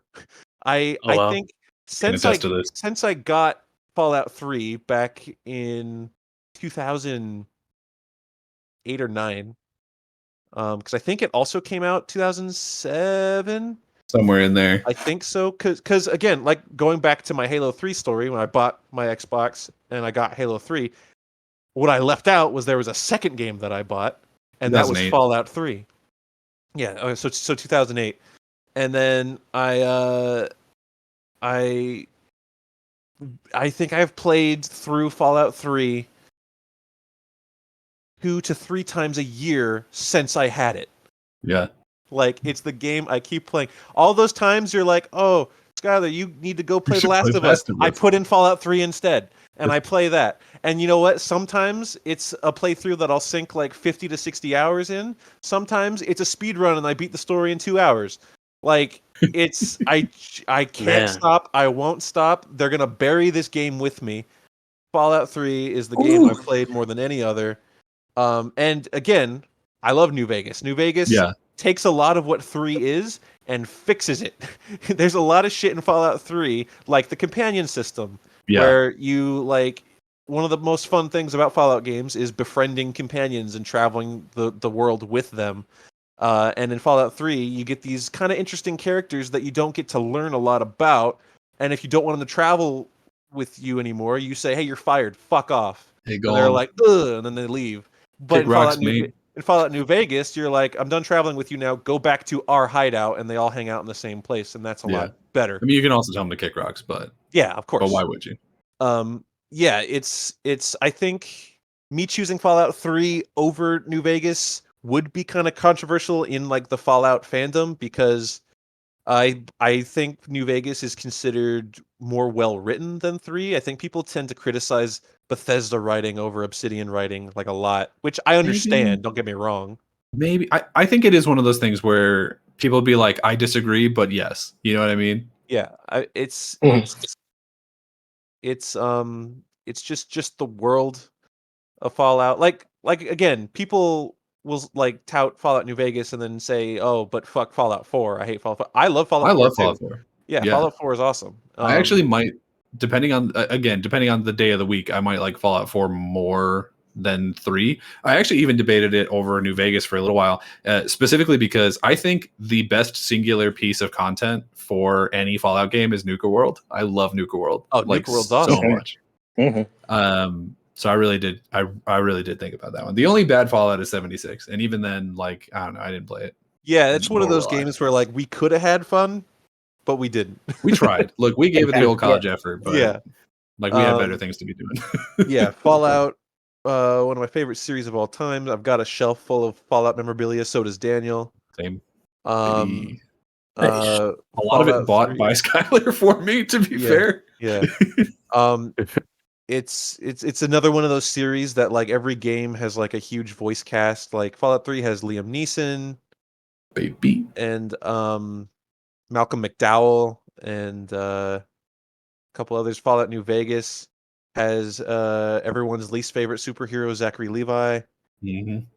Got it. Uh, We liked him Just- at the time. At the time, we didn't know better. At the time, he was all right. But now Allegedly. it's whatever. Allegedly. Danny Thank you, Abrar. Trejo. Thank you. Danny Trejo is in New Vegas. Felicia Day is Felicia in New Day. Vegas. Whole bunch of people. All right. Daniel, you said New Vegas. Mine was the New Vegas. Skyler said, because the debate between 3 and New Vegas, for me, I think it's always come down to, do you like the setting more or the characters? Because I think the setting of the Capital Wasteland is just more interesting. Like there are large portions of the Mojave that are just desert, which like, I mean, it is a desert, so that makes sense. And also, when you consider the fact that Obsidian was only given, I think, 18 months to make the game, like the fact that they put a game together at all is remarkable. Yeah. But you can really see like where it fell apart in terms of like if, for example, like I think if you dropped me absolutely anywhere in the Capital Wasteland and said go to, I don't know, the Citadel, go to Paradise Falls, I think I would be able to get there without the map. I don't know that that's the case for New Vegas. I think I could do it if you actually took me to DC. Yeah. You should drop drop me in Virginia and say, all right, knowing what you know off of Fallout 3, find your way there. We're like, all right. I think I could get close. You better put the bobbleheads where they actually are. That's all I'm saying. Oh, because I'm looking for them. Well- Yeah, no, Fallout 3 is 100% one of those games where I genuinely, I feel like I know it like the back of my hand, even though I'm not as big of a game replayer as Skyler. Skyler plays games over and over again. He It's a just problem. devours them. It's It's how you enjoy things. There's nothing wrong with it. No, it's like therapeutic. Yeah. Yeah. Whereas, but even me, because I do replay games occasionally, and a lot of times when I'm replaying a game, it is Fallout. But the reason that I chose New Vegas over 3 is because I think I prefer characters. And for me, I mean, and Skyler said it, is the companions for Fallout 3 are just kind of lacking for me. Like there are good ones. Like I really like Fox. I like Butch. I mean, Dogmeat's just a dog, but like what's not to like? But in New Vegas, they added like loyalty missions for them and like actually gives them like fully fleshed out backstories and stuff that you can engage with in a way that I think is really interesting. Mm-hmm. I love the entire story of like going through the revenge of like going back and figuring out who shot you and then having to choose a faction and do all that sort of thing. Honestly, New Vegas is one of those games where I go back and I'll play it and I will just not do the main story. Like I will just never do the battle at the dam, and I will just mess around in in the desert and like find things to do and hang out with characters and just have fun for endless hours until I'm like, well, I'm done. I may as well go and shoot like Leggett Lanius or whatever it is in the head a couple of times and get out of here. And going back to what you said about the setting, like Fallout 3 is very much it wears its heart on its sleeve as far as being a post-apocalyptic, because Fallout like 1 and 2, those are very much styled after Mad Max, like 100%. primarily more than anything else. And then Fallout 3 follows that for the most part. It kind of adds its own like kind of flavor to it. But then you get to New Vegas, which is going back to a setting from Fallout like 1 and 2. And it's like hard switch to cowboy. It's like we're going almost full Western for a good chunk of the game, which I love. Yeah, it's great. It's just like, do I want to be Mad Max? Do I want to be a cowboy? That's which disc is going in the Xbox. Yeah. You know? Mhm. Daniel, what was your honorable mentions? So I have kind of a lot, so I'll try to get through them pretty fast. My nostalgia pull is Baldur's Gate Dark Alliance 2. I played that game with my dad like 100 times as a kid because we just didn't have a lot of games, and I had the PS2 until like the 360 generation was almost over. Like the game that I bought a 360 for was when I finally found out that Fallout 3 existed, and I went and I bought that, and then like Dead Rising 1. So those are like I was on PS2 forever, and Baldur's Gate Dark Alliance 2 specifically was the game I was playing more often than anything else. So I love that game. It's just like a dungeon crawler. It's nothing. It's genuinely nothing special, and it's not actually that good of a game, which is why I didn't put it on the list. But I love it. Psychonauts 2, maybe the most recent one on this list. I think that game is phenomenal. I think it's my favorite raw platformer of all time. I think it's really good. The writing of it is amazing. I love all the characters. I love the world. I love the art style. Phenomenal. Kingdom Hearts 2. I prefer Kingdom Hearts 2 over Kingdom Hearts 1 because at the time I played it, I was kind of an edgelord, and so the trench coats really did it for me. I don't know, dude. I just really like those games. I like the worlds a little bit better, I guess. Like I like being able to go to Port Royal and like the Tron world. Like I think those are fun. Yeah, we got a Tron nerd over here. Yeah, I actually don't like the Tron movies, but I like the Tron world. Whoa, you don't like Tron? Tron Legacy. Yeah. Tron Legacy is a cool movie. Yeah, Tron Legacy is. If you're not ready for what Tron is, then you're not gonna like Tron the movie. You know what I mean? Yeah, that shit is wacky. I got Evil Within 2 specifically on here. I think Evil Within 1 is also good, but just like a very different game. Evil Within 2 is such a remarkable psychological horror movie made game. It really needs to be played. It's also just like a love story to other Fallout or like other Bethesda games, because all the collectibles are just like things from other Bethesda titles, and I think that's a lot of fun. But just the story of it is basically just like you get trapped in this world that's created by the minds of people, and it just so happens that the people with the strongest minds are all serial killers. And so it's just like, it's really fun. I really love it. If you haven't played it, I highly recommend it. You do not need to play Evil Within 1 to understand it. Just go straight to 2. Gotcha. Red Dead Redemption 2 is on here because I love that game. I think it's phenomenal. Only thing I didn't like about it was the ending. If that ending had not forced me to play as John Marston, it would have been on my list. Like, that's the full stop. If it had not made me play as John Marston at the end and be a farmer for like 6 hours, I would have 100% put that in my top 5. It is that good of a game. So you wanted to end with Arthur Morgan. That's it. Yeah, if Arthur had just finished his story and then that was the end of the game, I would have been 100% fine with it. I also think, I guess like mild spoilers for the game, but like if you were going to play it, you're going to play it by this point, and probably don't care about the spoilers, so whatever. You sort of get betrayed at one point by a lot of people, and it's like I wish that Arthur had been able to get revenge on these people, but he doesn't, because that's John Marston's story in all of the first game. So there's a lot of like, I wish that this had gone down. Like, I wish that Red Dead 1 did not exist and Red Dead 2 was just the full story and Arthur had gotten to do the things that John got to do. Gotcha. Like, that's where I loved Arthur so much more than John. I think John's a loser. Is basically what it comes down to. No, I agree with that too. I love Arthur. I got the Resident Evil 4 remake on here because it's just Resident Evil 4, but better. Knights of the Old Republic, phenomenal game. Needs a remake desperately, but the team who's working on it right now is Aspire, and they suck, so it probably won't be good, but here's hoping. Dragon Age Inquisition, the last great BioWare game. Absolutely phenomenal. It's the only game in video game history where I would put the cast of companions up next to Mass Effect 2 and be like, they could maybe compete. I don't know that they would win, but it'd be close. I've got Dark Souls 3 / Bloodborne. I could not decide what my favorite Souls game was, but I love both of them. I think Bloodborne's setting is amazing, but Dark Souls 3's bosses are better, so it's just like, it's a mess. I love the Souls games. They're some of my favorite. That's a good point. I will retroactively add Dark Souls 1 onto my honorable mentions. Because that one, again, that's like one of those games where it's just like I beat it and then immediately started it over. Yeah, it's so good. I also put a Pokemon game on here. I didn't put Emerald, even though I really thought about it because I love Emerald. But I actually put Black because I think Black is probably my personal favorite. Because that is my favorite. That is my favorite generation post like Generation 1. Just in terms of new Pokemon and the world, and I think it does a really good job. It's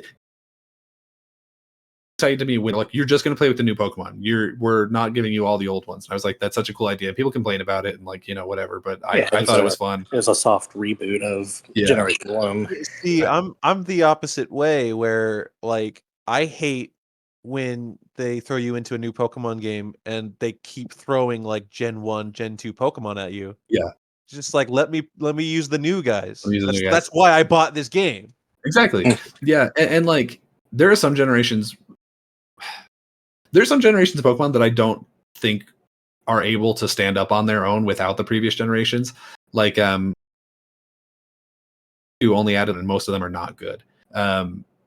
So I understand certain ones of them not doing that, but I think that they should really front load you with the new Pokemon in all these games, and they really haven't done that since Black or Black and White. But I put specifically Black because that's just the one I had. I don't have a preference over it between Black and White. That's the one I had, so that's the one I put.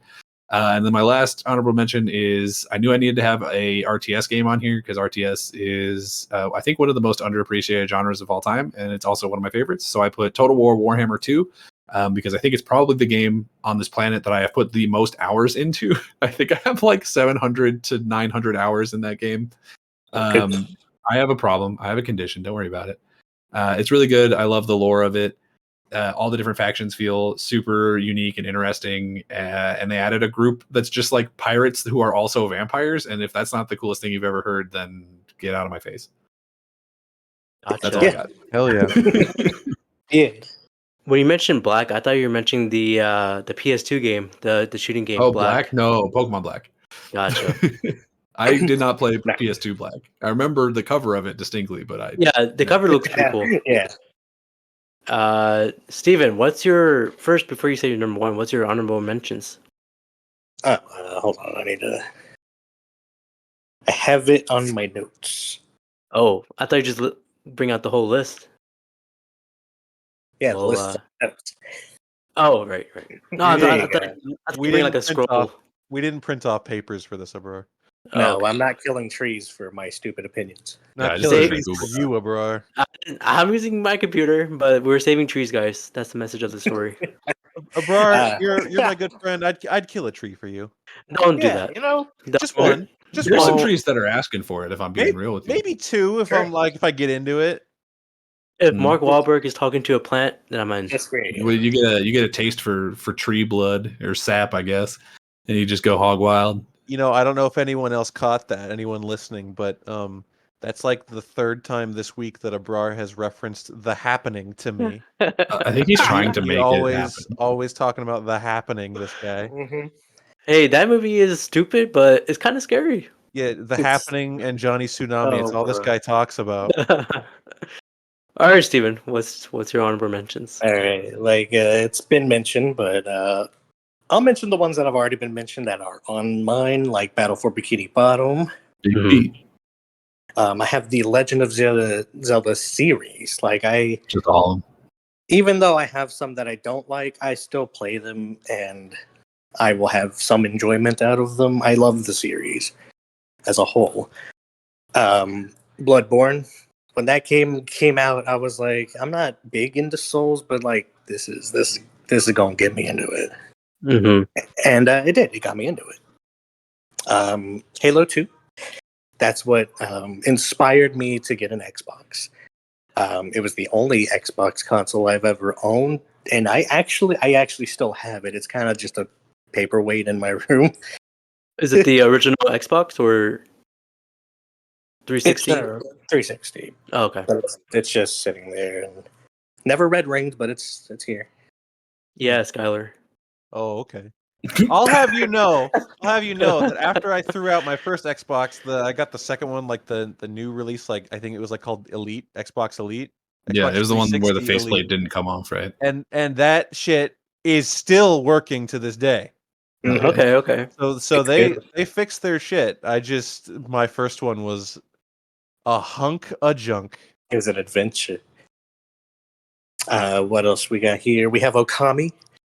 Oh, Love the aesthetic. Okami. Love the art design. If just watch a playthrough of the game, you're gonna get hooked. You're gonna be like, I need that. I want that. And it's very humorous. That's one of those games where I've been wanting to play it forever and just have never gotten around to it. I own it on I think 3 different platforms and I've just never actually played it. You gotta do it. I know I have a problem. That's my It's Last not of even- Us. It's actually not even that long, to be honest. You can do it in a day. Okay, see, I hear mixed things about that though because If you're good, you can do it in a day. Yeah, you can do it a day if you don't suck, Daniel. yeah, but I do suck. Oh, damn. That's gonna take you a little longer. Christian told me that there's like a second half of the game that's like insanely long. Yeah, All right, that's well. yes and no. Don't listen to our friend Christian because he's not going to listen to this, so I feel safe in saying Yeah. he's only good at one game, and that's Parappa the Rapper. And to be honest, he's not even that good at He's that. so good at that. hey, that's a good game, man. He just I keeps like sending the game. me. I don't know if he's been doing this to you guys too. He just keeps sending me snapshots of his Armored Core robot. What a He's like, nerd. look what I've done. I'm like, What a hell yeah, nerd. dude. I'm glad you're That's happy. good. You know what? We're gonna go ahead and throw Parappa the Rapper on the honorable mentions. Shout out to that. Specifically, Parappa 2. Parappa That's 2 is that's better. that's the Yes. one with my favorite song. I mean, Yes. why we ignoring Oom Jam a Lammy? What else we got here? Tony Hawk Pro Skater 1 through 3. Of Okay. course, of I course. do Oh. not acknowledge. I do not acknowledge 4 or 5. No. What No. about Underground? Yeah, what about Thug? I only played under the first Underground. I never got. I never beat it. Okay. I want to say I had one of the Underground games on like PSP or something. That would make Ooh. sense. Well, Thug was the one where it was like kind of pseudo open world, right? Yeah, Yeah. yeah, and same with Pro Skater 4. It was you did tasks like Grand Theft Auto, but without the violence. Yeah, Mhm. I had Tony Hawk's Underground 2 for the PSP.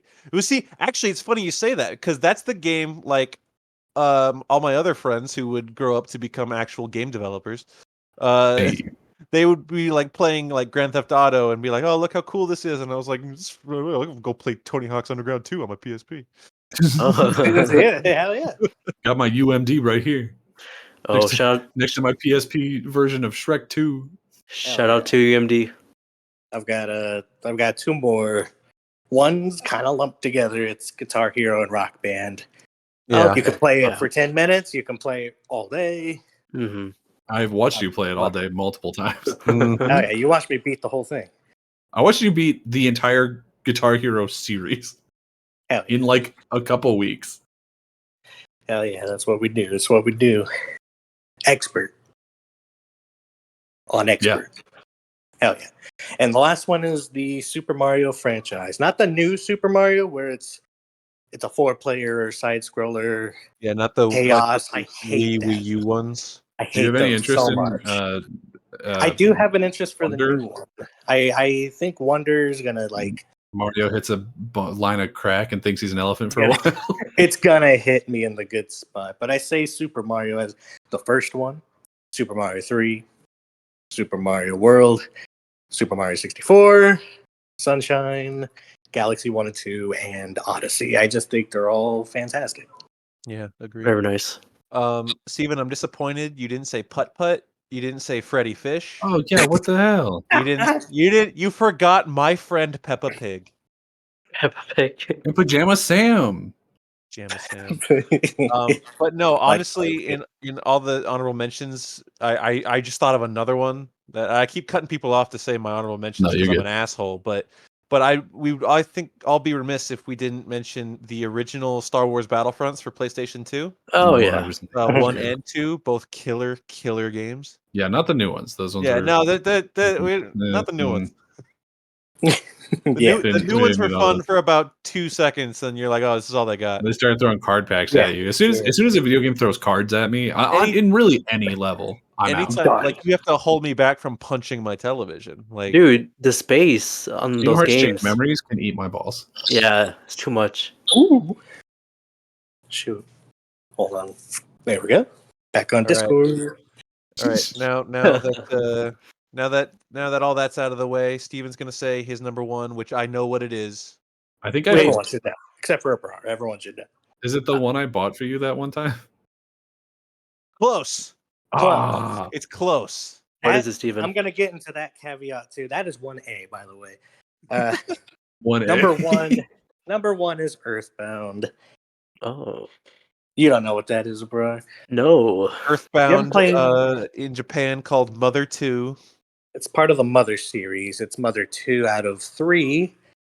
The only reason it's changed when it came to America is because it is a localization nightmare. There's so many pop references, so many music. They use so many, what am I trying to say here? Samples from other music from very popular from the time. Mhm. And you kind of just can't change because a lot of that also has to do with the story. So you can't just change things on a whim like 4 Kids One Piece. So that's why Mother 3's never been localized and probably never will. I have a kind of illegal copy that A Daniel bootleg. purchased for me. No, don't worry about it. Don't worry about it. Yeah, it's Yeah, okay. Daniel did the illegal act, just so everyone knows. Don't say No, illegal no. and then It's from- put my it's name from on a- it. It's and in his the Earthbound address community. is In the Don't do Earthbound it. community, it is a guy. His name is Tomato. He localized it for a lot of people. I don't know how many copies were distributed, but I have one of them. So, and I love it. That's why it's 1A. I think it's the better game, but Earthbound just hits you in the feels a little more, in my opinion. I've never played Mother 3 or Mother 1 for that matter, but I played Earthbound, and yeah, I love Earthbound. It's just simplistic. It's an what am I trying to say? It's a RNG nightmare. You'll either have the easiest time playing the Yeah. game, or you'll have the worst time playing this game. um, if you Oh, ever okay. played Smash Bros. And seen the little boy with the red hat, and everyone's like, "What game's he from? Yeah. Why does he deserve to be here?" That's him. He's Yeah, the main character. Ness. He's stopping a galactic threat that is threatening Earth in the first game and in the second game. Okay. It's a It's- very sweet and heartwarming game. Its humor is very special. One of the first things that you do, I'm going to spoil one joke, but one of the first things you do is you Mhm. meet a little mosquito or whatever, a little bug from the future. His name is Buzz Buzz. He shows up to help you. He's like, "Follow me, I'm going to help you." And then some other character's mom shows up and swats him with a newspaper, and he fucking dies. Yeah, you gotta play out the scene. He's like, "Do you understand what I did for you?" It's like, "Oh my god." He's Yes. this hardcore, like very sad death for a little talking bug that you met maybe 2 seconds ago. And because this game is a localized nightmare, for the longest time, you either had the copy or you couldn't play it at all. And that was me for the longest time. I owned a copy and I lost it. And the next time I could play it is when it was brought to the Wii U shop. They had it there, and they also made a newer copy of the first Mother called Earthbound Beginnings. It's a lot easier than the original. If you want to check that out, I kind of don't recommend it. It's kind of an RNG nightmare in the worst way. Sorry, it just is. But it also went on to inspire an amazing cult classic, Undertale. Oh, That's Undertale's a true. good game. Yeah, Yeah, it is very inspired by Earthbound. So if you like Undertale, you would absolutely love Earthbound. Gotcha. Mhm. Gotcha. Well, you guys already know my number one pick was Red Dead Redemption 2. But I'll pretend I didn't know. Whoa. Yeah. What, Yeah, Red so- Dead? Yeah, Red Dead Redemption 2. Nice. Wow. Why? Explain. Because it's pretty much like this game. When it comes to story, I think this. So I was getting confused of what to pick for number one, either Last of Us or Red Dead 2. So I was like, I think Arthur's story is more. So I would say it's more intriguing because his character, because you can make him a bad guy, you can make him as a good guy, but at the end of the story, it's pretty. His story is really sad. I think that's what makes the game so great. But the it's pretty much like Grand Theft Auto, but in Western style, and of course, in Arthur Morgan's the GOAT. That's all I can say about that. It's yeah. I mean, Red Dead 2 is, I think, not one of. It is the most immersive game I've ever played. Yes, It's the level of detail that they put into all kinds of things that could not possibly matter less is genuinely amazing. The amount of work that they put into Red Dead 2 is insane and potentially criminal. Like I have no idea how they did it or what like genie wish or which curse they did to get that game made. But that game is phenomenal. It runs surprisingly well on like even old consoles. I do not know how they made that game, but I'm glad they did because it's the only Rockstar game ever made, I think, that I like genuinely loved. I think every other Rockstar game I'm like, this is fine or this is good. yeah. But Red Dead 2 is like, I finally understand what people are talking about when they're like, Rockstar is the GOATs. Like they made this one. This one's really good. I mean, this game you can play for years. You really could. Yeah, I almost played it for too long because it was one of those things where I bought it. I got it for like Christmas that year that it came out, and then I put it off forever because I knew it was like a 300, 400 hour game or just like some insane thing, which I didn't end up spending that much time in it. But everyone kept telling me it was that long. And so I kept putting it off, and I finally got around to it. And I was like, I shouldn't have put this off. Like, this game's just really good. I should have done this ages ago. I mean, there was I think Jack Black was playing it, and he became Arthur Morgan throughout the whole game. That fits. That Yeah. sounds like something he would do. Exactly. My honorable mentions. This one is a doozy, I'll say. All right, hit us. The Simpsons Hit and Run, great game. Oh, Yo, very good, very good. love it. Great game. Love that game. Star Wars Revenge of the Sith. Oh, the movie game for the PS2 Yeah, I think that was. that has the actual clips from the movie in it. Yeah, Yeah, I played the shit out of that as a kid too. That was definitely one of the good movie tie-in games. I would say the other one is like maybe some of those Lord of the Rings ones, like Lord of the Rings, Two Towers, or not Third Age. Well, Third Age was great too, but Two Towers, Return of the King specifically for the PS2 were pretty. I remember playing the Return of the King one as a kid, and then always being pissed that there wasn't a Fellowship. It was just Two Towers and Return of the King. Well, they did a Fellowship one, but it was awful, and Yeah. it didn't look the same. Yeah, there's a Fellowship one that's like not about the movie. It's like based off the book. Yeah. Kind of similar to the Harry Potter games, actually. Like those started like just as a book thing, and then they just became a movie thing.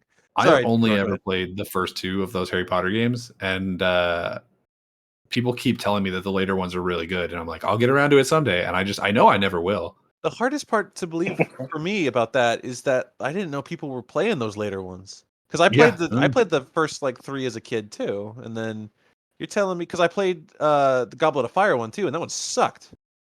I've never touched Goblet of Fire. People got past that one. I played Sorcerer's Stone on PC as like a little baby boy.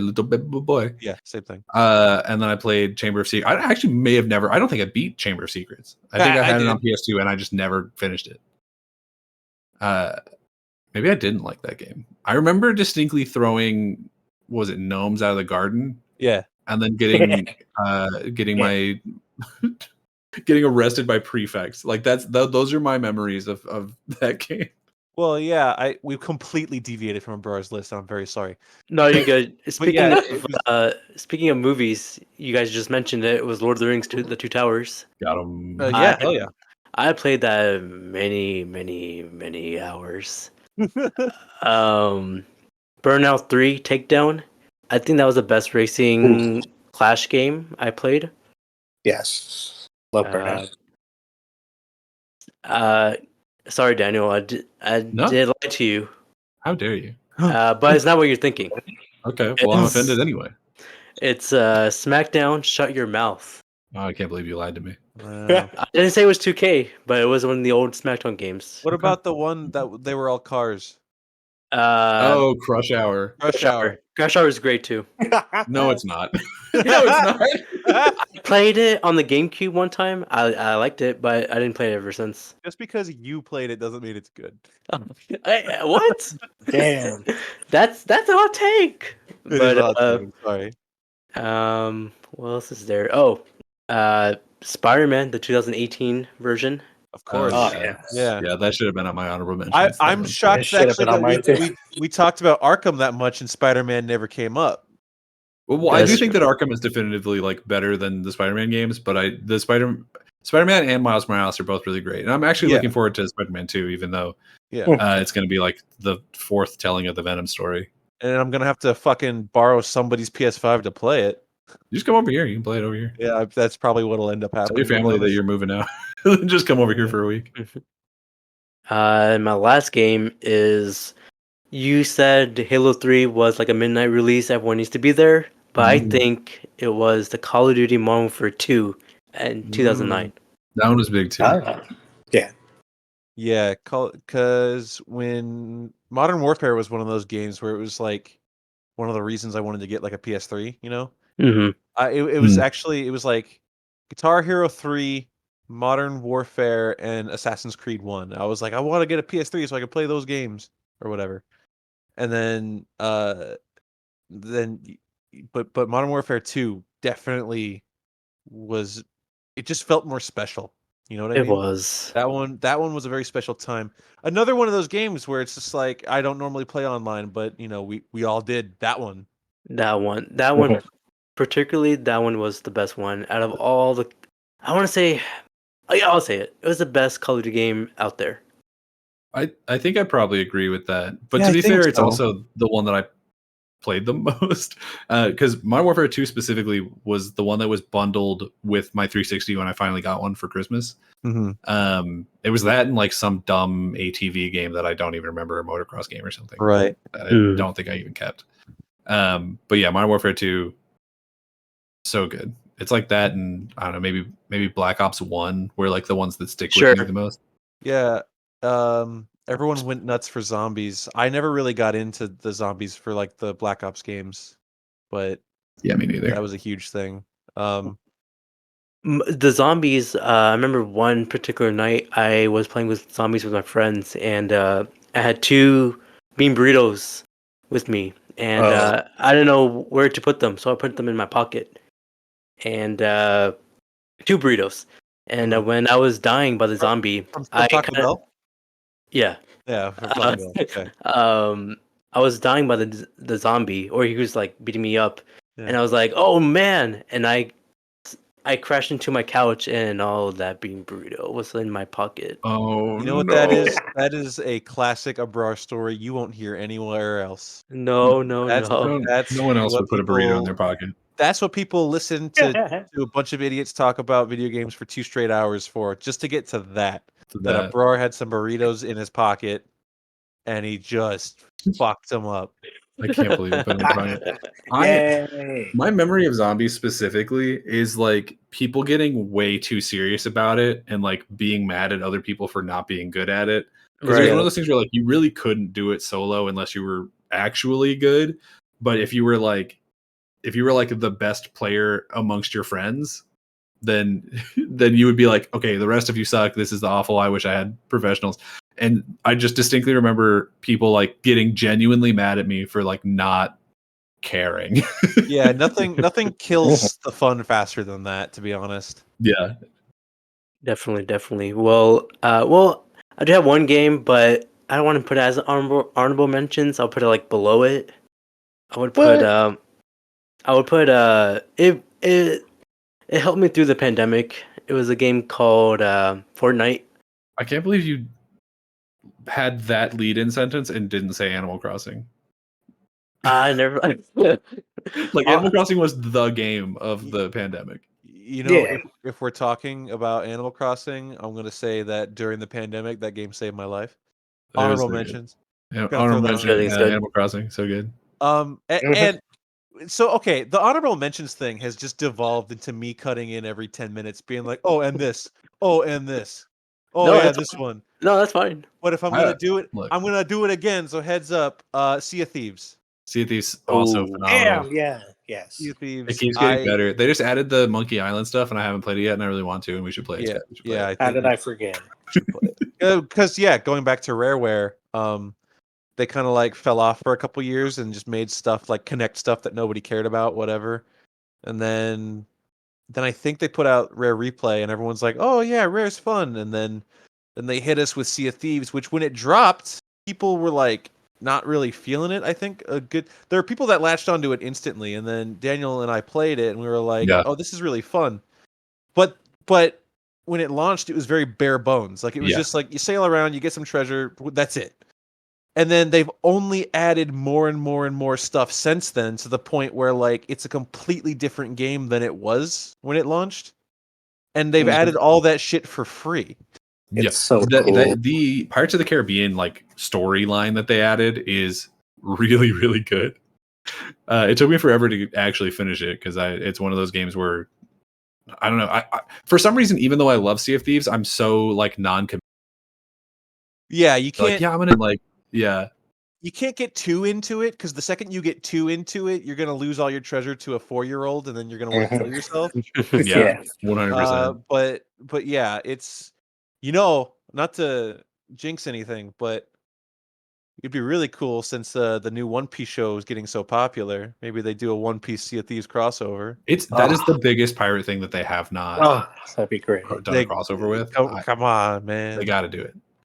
They got it. Also, but it's weird because One Piece like must just not cross over with things a lot because it's also like the only huge anime to not have a Fortnite skin at this point. So I don't know. Maybe Oda just like doesn't like video games. I think Oda's a little brand protective. Like It's possible. obviously not that much because 4Kids got a hold of it, but then also Maybe that's why. Yeah, maybe that is why. Yeah. But like Jump Force happened and that sucked. But It suck. I think that was mostly a Shonen Jump project. Yeah. But yeah, maybe whatever. We'll see. No, that's fine because I think that wraps up this episode. Guys, that was a great list. Yeah, sorry it was 2 hours long. Yeah.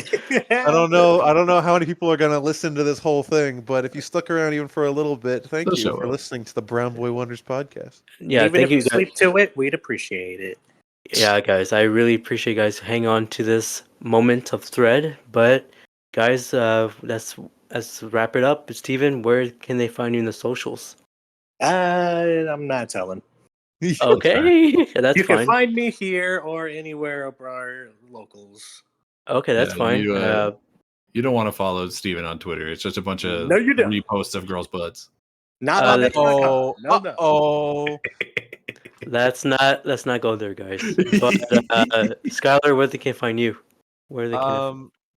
They can find me at Brown Boy Wonders on Instagram or at Brown Boy Wonders on Twitter or Yeah. x.com, whatever it is. And what I mean by that is don't follow me. If you need follow me, me. ask Abrar. Thank you for plugging me. I appreciate that. But Daniel, where they can find you? I am gonna be selfish. Daniel actually has shit to plug. I so actually that's do fair. have shit. Yeah. He's the cool one. It's gonna be me who's the selfish one. So you can find me on Twitter or X, whatever the fuck, at Daniel J McG or at my personal YouTube channel of Daniel McG.